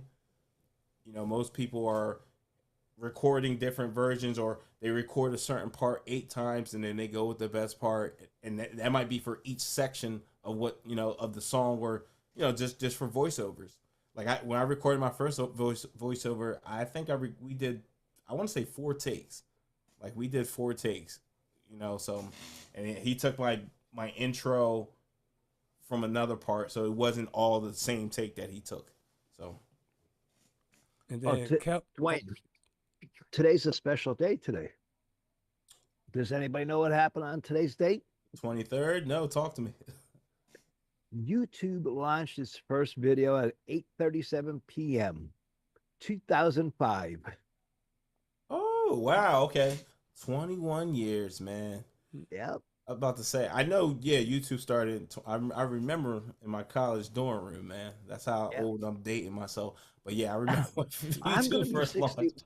I'm going to be 61 this year, so you're young. Man, I'm 40, man. I used to be in the 30s. All right, then finishing up what Kevin was asking, he says he does it upwards to 10 times during the, I guess, the whole retakes and all that. But he said he also created ads. I think that's good. The more takes, just don't sometimes don't overthink it, because you could sit there and record all day and think there's something wrong, and it's like, no, there's nothing wrong. And then he said he also created ads for people to practice. How do you practice doing different feelings and emotions, like voice acting? Oh man, that's imagination, man. So it's however you want to play with your voice. You want to talk real high like this, or talk real low like this. It's imagination. That's how I look at it. I sometimes I'll think of like different people who would listen to me, or how they would receive someone's message, and that's how I play with my voice, or how I really want to sound, you know. And I actually do that even when I'm hosting. You know, sometimes I could be super high and then bring it down real low. Ladies and gentlemen, please, everybody, take your seats. Like, it's all on how you want to manipulate your voice and play with it. But that's really imagination. And that's like kind of taking yourself back to when you were a kid. So make sure the imagination is there. And that will shape your creativity on how you want to talk and deliver. And then Kevin said it's his birthday. I forgot it was Kevin's birthday. Kevin, today. happy birthday, man. Happy birthday, Kev. We about a good old 25.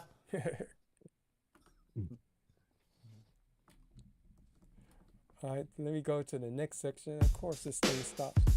Oh, what happened? Yo, listen up. You gotta grind. I know Colton is asking, do you use DJ Studio? Wait a minute, hold up. Let me get back to our thing. My thing stopped. Let me go back to here. Let me open this up. Yeah, me real jamming. quick. All right, what did you say, Mikey Mike? DJ Colton was asking, do you use DJ Studio? Man, I've tried DJ Studio, and it's crazy. Check out DJ Nick Spinelli. He has a good tutorial on how to use it. I tried. I didn't pay for it. I think you get it like free for a week. I tried. This is before I contacted you, hitmanddub, before the M2. I tried on my MacBook Pro, man. Every time I would drag in like my files to create a mix, my computer was so darn slow. I just like, hey, I just gave up. But it's good though. I've seen other DJs, and I watched videos of other DJs using it and creating these quick custom mixes, and I'm like, damn, this is really good, man. Like, this is really good. But watch DJ Nick Spinelli's tutorial on how to use DJ Studio. It's actually really good. Your M2 was slow using it? No. So this is funny. I had an M2 for over 2 years. I never used it because I didn't know. Now I'm making myself see. I didn't know how to get my music. I couldn't properly get my music from my MacBook Pro to my M2, and that's how I actually met hitmanddub. I went on YouTube and I saw this video, and then I actually contacted him. But yeah, I tried to do it off the MacBook Pro. I was like, man, it just was super slow. And I think you get a week of the free trial. I didn't want to pay for it, but yeah, I set up like separate emails. I tried it another time. It was just too slow. But you know what? I think I'm gonna give it a try. I'm gonna set up another email and give it a try on the M2. Yeah, it's You use it? I did a couple of mixes on it, and it is complicated. Now that they upgraded even more, it seems like it's making it easier. You know, okay, you have the stem separations, you have this, you have that, and it just seems like they're updating the program so continuously. But it seems like the reason they're updating it is to make it more and more user friendly. That I can't say somebody just walking in off the street can sit down and just boom, but just I think they're making it to the point that an average DJ could take it and take a song apart and make up a mashup for it, 1, 2, 3, you know, which is great. I also use Mixed in Key, which is okay. Yeah, I love that. Yeah, good tool. Has anyone ever used Fader's stem? no, So AI stems and remixes. They used to have a lot of commercials or a lot of advertising on Instagram.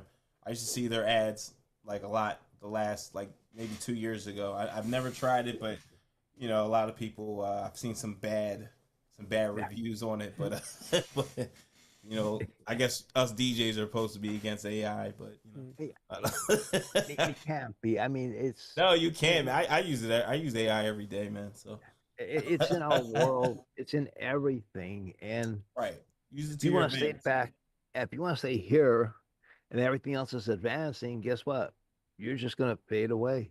You know, so you gotta, gotta Use keep it up to with your it. advantage, man. That's how I find out, you know, my demographic everywhere I DJ. I go right into my Chat GPT, my advanced Chat GPT, and you know, I write a prompt, and it tells me when I put the address. I ask for the demo, age, you know, what would my audience look like, and it's never been wrong. Like it's never been wrong, you know.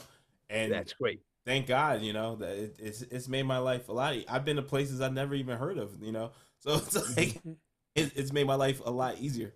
So. Yeah.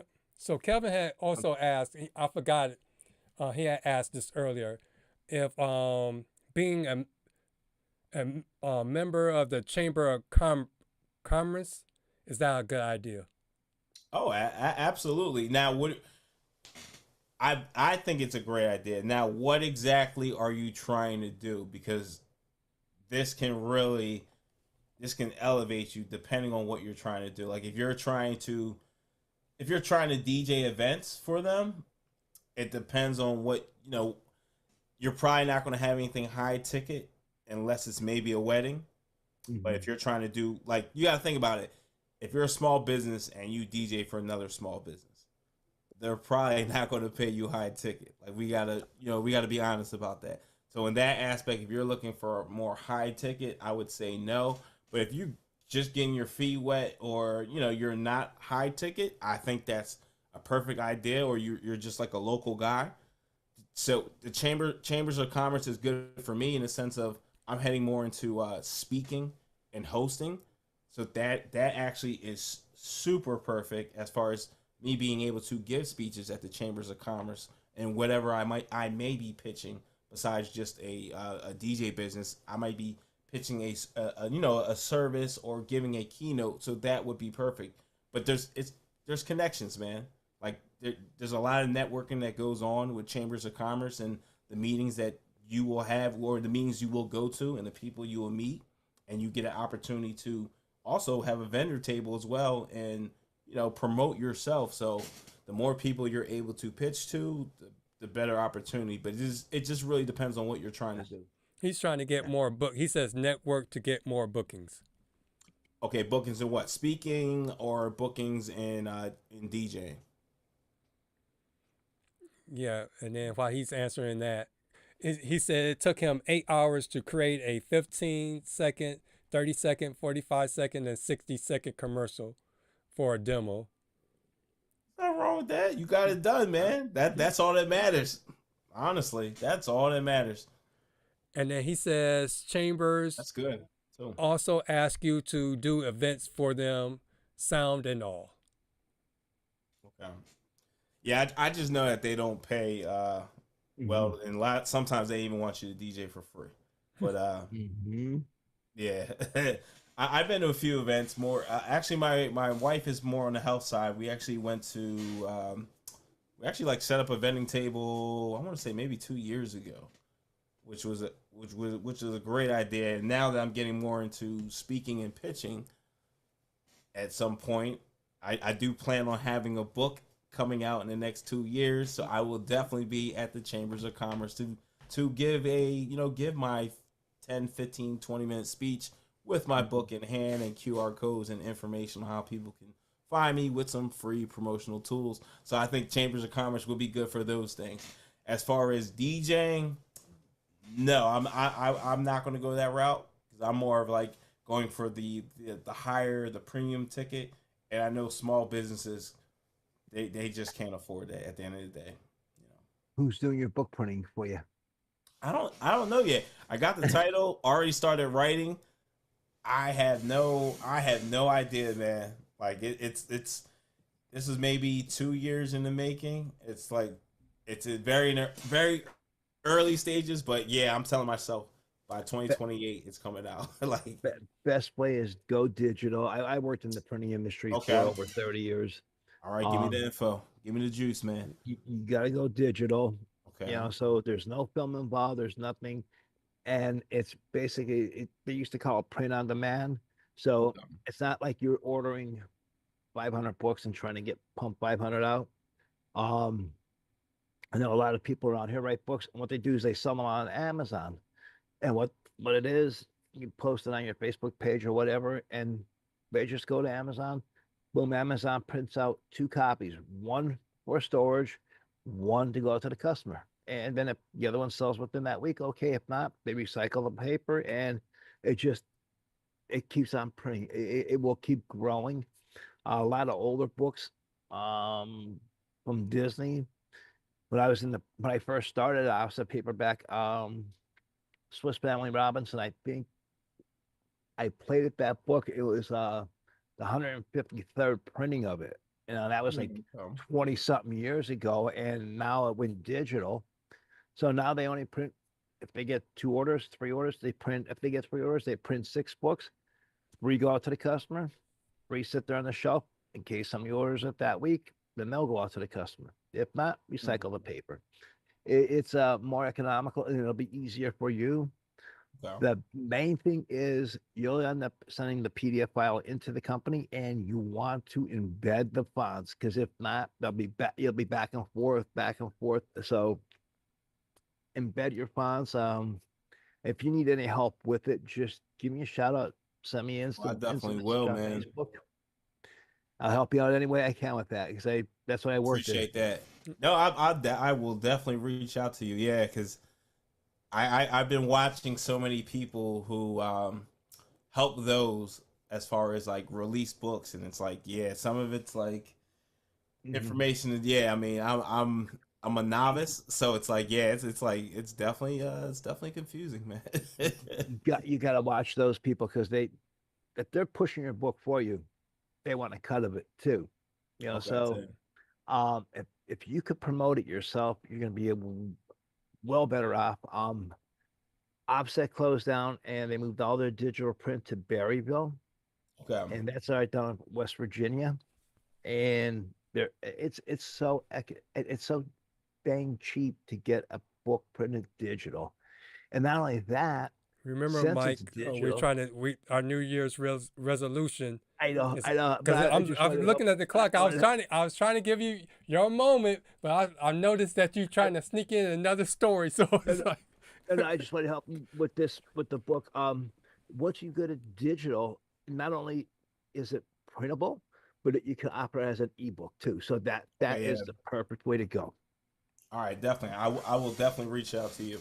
Yeah, definitely. I I'll help you out, appreciate that, man. 100%.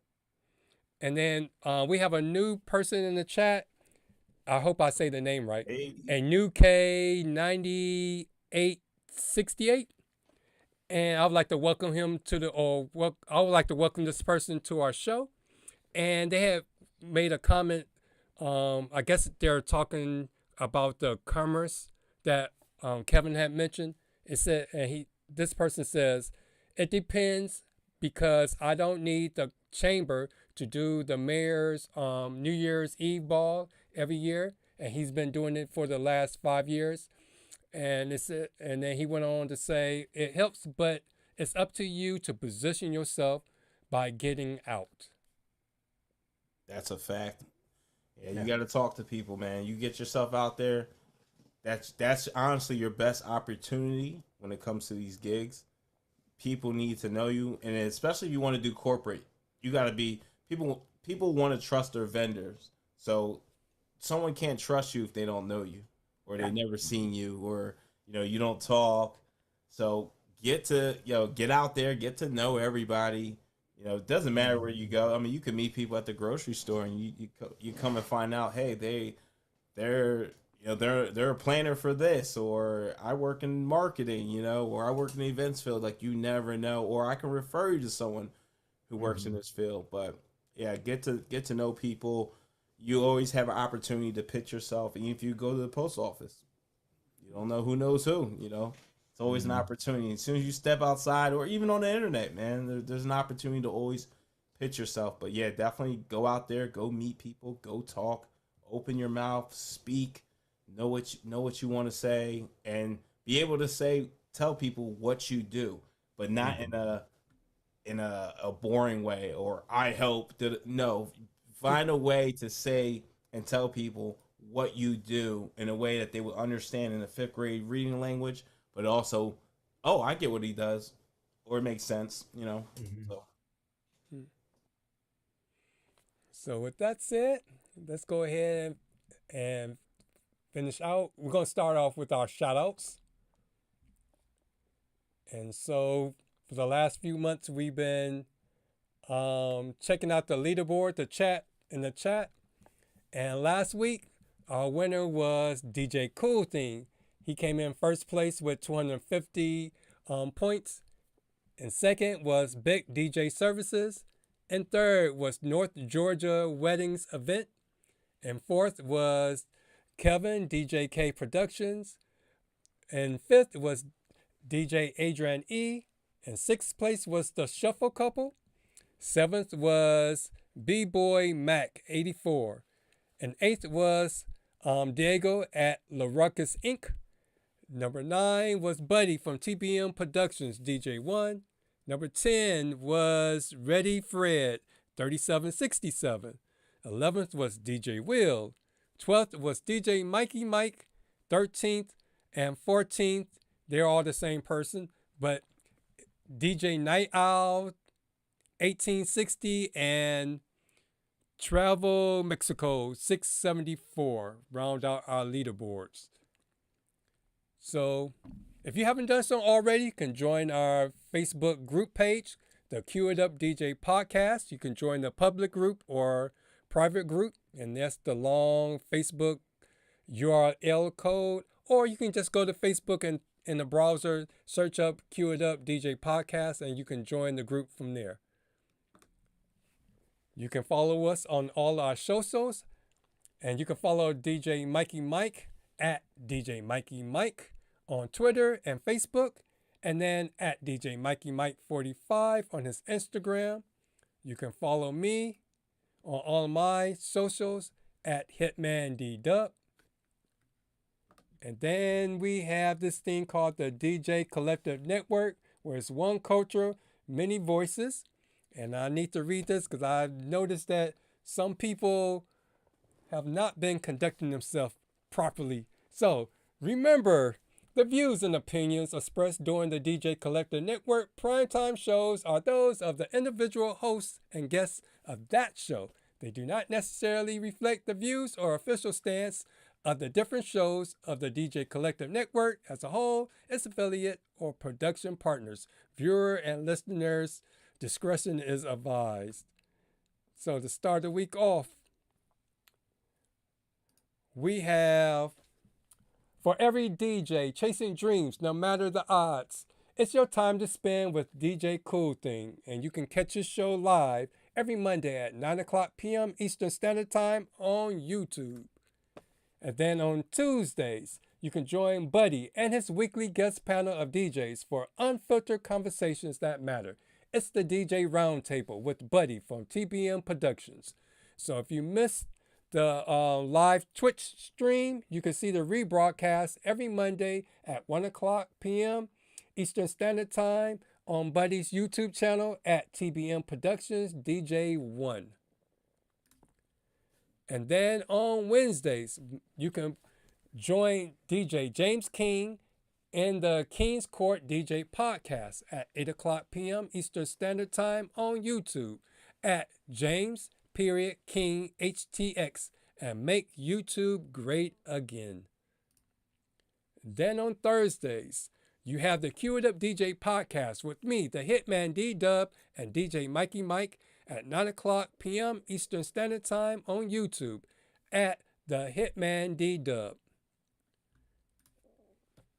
Also, you have the Start to Spin DJ podcast with DJ Pretty Boy and DJ Shay, and their podcast starts at 9 o'clock p.m. Eastern Standard Time as well on Diego's YouTube channel at The Ruckus Inc. And then they go from 9 to 10, and then we go from 9 to 11. So you can go check their show out and then still have time to come back over to our show and see the rest of the show and support both groups. And then we have Kevin, DJ K Productions. You can see him live on the KJ Chill Room karaoke chat with Matt and Eric.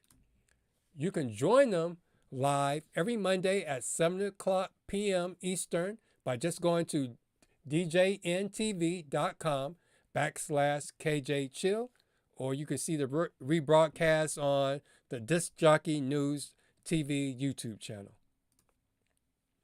And then we have our special guest. He has the Recreate the Vibe podcast, and you can follow him on Instagram at _DJ Reese _ if you want to learn more about DJing in the corporate arena.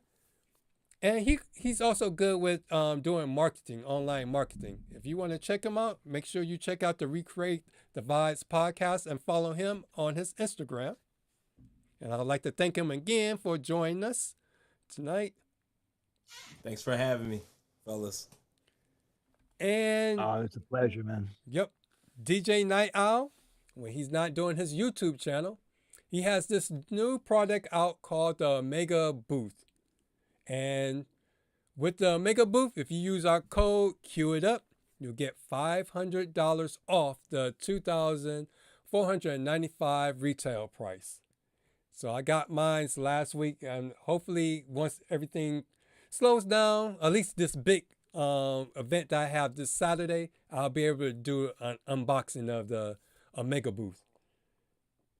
So if you want, this is a quick heads up, if you need a photo booth that actually stands out, not the same basic setup, Sean, DJ Night Owl, just bought in the mega booth. It has a sleek design, LED lighting, it has a infinity mirror look, and it's a whole vibe, not just a booth. Perfect for weddings, parties, wherever you got going on. If you want your event to feel different, this is it. And he's also getting the beta booth in. It'll be a couple of months though. But he also has the Sigma video guest book for $795. You can get it in red, black, and white. Also, he has a YouTube channel, the DJ Biz School. So if you want to get a little background information on marketing, SEOs, and building websites, make sure you check out the DJ Biz School with Sean at DJ, and his YouTube channel is at DJ Biz School. And remember to like, share, and subscribe to all of our channels. And so our fade out message for tonight is, your work speaks for you, but your content introduces you. So just keep that in mind, because again, it goes back to what Tom said, and then DJ Reese had also mentioned it. When clients or potential clients look you before they even talk to you, they look for you in 4 different spots. So a lot of times when clients call you, they already have an idea of whether or not they want to work with you. So you gotta make sure that your promotion fits the kind of story or character that you want to portray. Yeah. So do you all have any last comments before we head on out? I think it was a great show tonight. I've learned a lot. I hope all the guests learned a lot. And you know, when you're posting to your social media pages, if you're doing a corporate event, tag that as a corporate event. You're doing a wedding, tag that as a wedding, or even set up separate folders for weddings, corporate events, and whatever. If you're doing a bar, graduation party, keep them separate, because this way your potential clients can look at the different events you do. It's not one big mumbo jumbo of videos or photographs. It's everything is separated for them.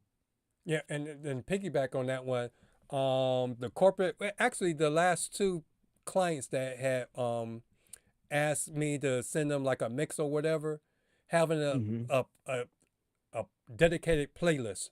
So you can just send them the content, as opposed to having them go to your YouTube page or your Mixcloud page, and then they have to fish through a whole bunch of stuff. Make sure you have your everything right there, so they can just open it up and get to the information that they want. And there was one more other thing I was going to say about that. You had just said something about, Instagram. That's the one thing I didn't know how to do. And that's one thing I noticed that everybody is doing now. On Instagram, you can set up highlight little folders. Because I know you have yours, was it DJ, then you spelled your name, Art. Yeah. Set that up, man. The branding is key, but yeah, set that up. I'm not saying you have to do color coded, but if you do that, it definitely looks good and it definitely makes you look more polished. But yeah, set that up, because they're checking, and that actually, similar to what you guys said earlier, that allows them to, it's right there. We don't have to go dig and scroll all the way down to see what he or she has, because sometimes they go looking for something and they might look for something that they did not like, not realizing what they needed is right there, and they just bypassed it. Now to you, you're not hireable when you actually have what they need. They just didn't look in the right place. So make it easy for them, Right. So this is what I'm talking about. I'm showing my profile online. So I have all my wedding clips, then my podcast clips, and then the reviews, and then the school events, and my setups and stuff. All the pictures there. So when you just click on it, it'll go through all the different things that's specific to wherever that category is. Yeah. So wherever to make the client get to the information, because that's the one thing I've noticed that people have been telling me.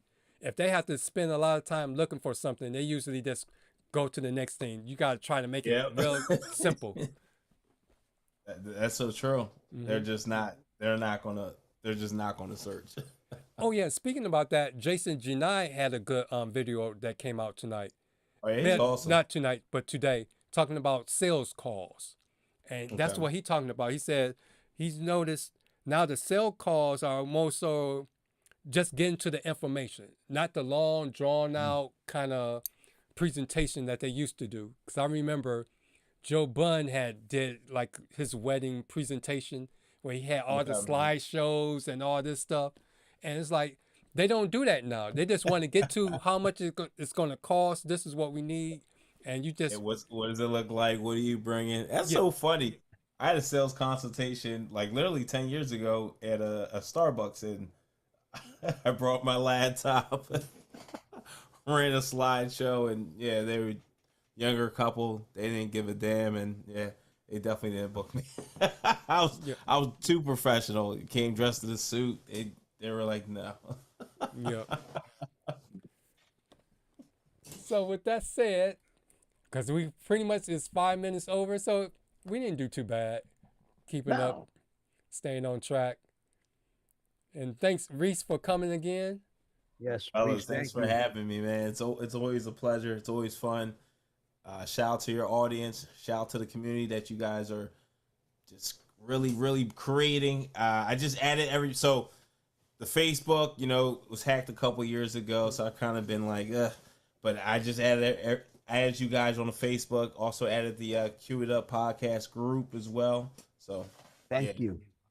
Oh, thank you, man. I look forward and add you guys on my YouTube channel, like my actual DJ YouTube channel. So yeah, I definitely will be just looking for more content and the more what you guys are doing. So keep it up, man. Keep making the Thursdays important for us DJs. We appreciate y'all. Yep. And then the person that you told me to watch the podcast, I'm trying to get him to for us to do something. DJ 247. Oh yeah. Okay. It's just a matter of because he's over, UK, across man. seas, trying to get that I time. tried to get him too. We couldn't when I was I stopped doing the DJ podcast, but yeah, I tried to get him. We spoke quite a few times in the DMs, but yeah, our timing was just it was never on. He had something going on, and he has this podcast that's doing really well, and yeah, he's doing his thing. As far as when it comes to weddings, he's definitely a cat to definitely pay attention to. He's definitely dropping gems, and of course Jason Jeni, he's a Jersey brethren. He's definitely a good guy to pay attention to, and Nick Spinelli too as well, another Jersey guy. A lot of great gems and information, and things you can really do differently to set yourself apart. I think a lot of weddings sometimes and DJs can be kind of cookie cutter, so they're really telling you, hey, this is a way to actually set yourself up differently. Even when it comes to like you got the tables, the food's coming out, you got to announce each table. You can even walk up to the table, like you can make it fun instead of table number 15, your food's ready. You're like come with the creativity, man. And even your sets, your dinner sets, make them fun. Don't. Yeah. I know some people, I want Frank Sinatra. Shout out to Frank Sinatra, of course, legendary. But make your dinner sets fun. Some people do like to,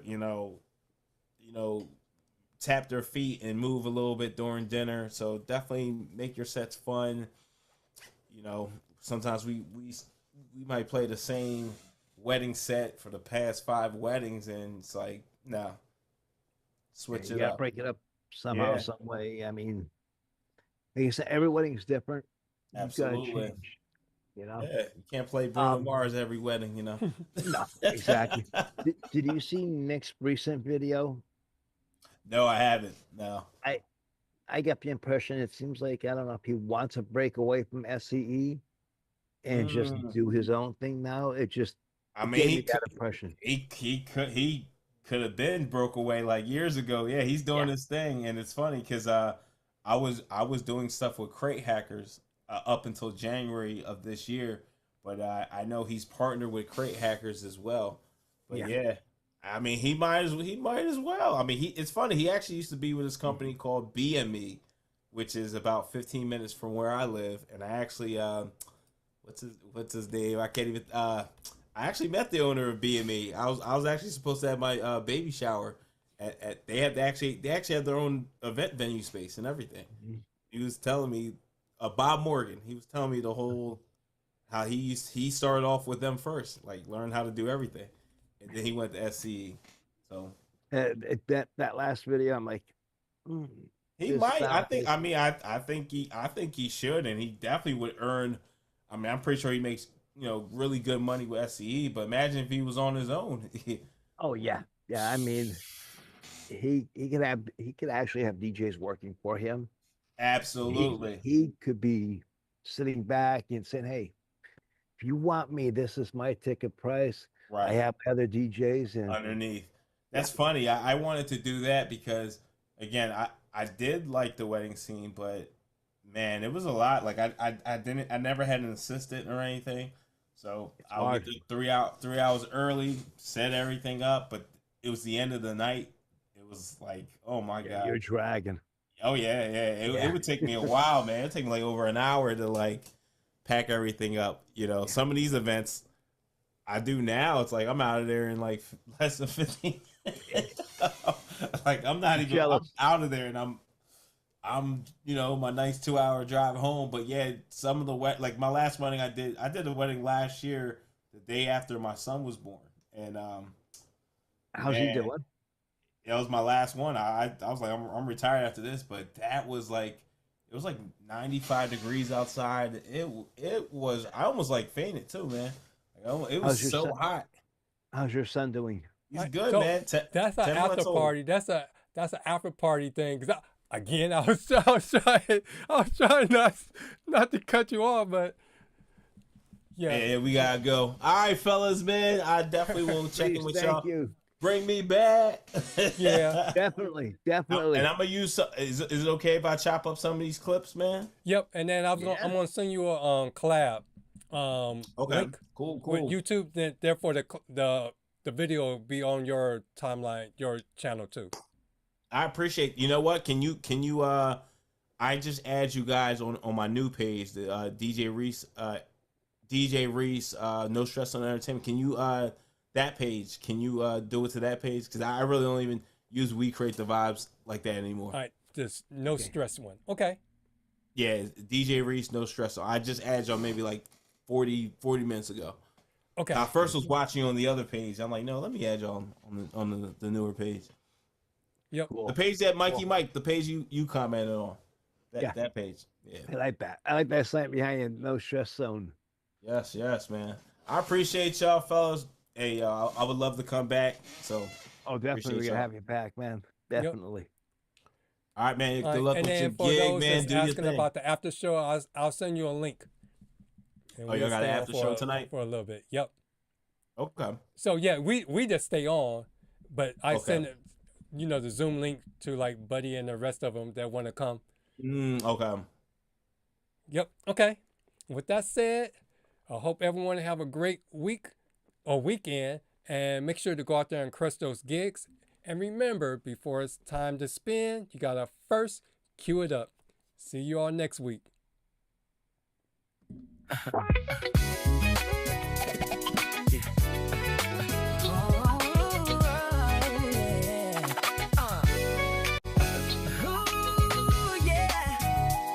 Before the lights, before the lights, before the lights, before the lights,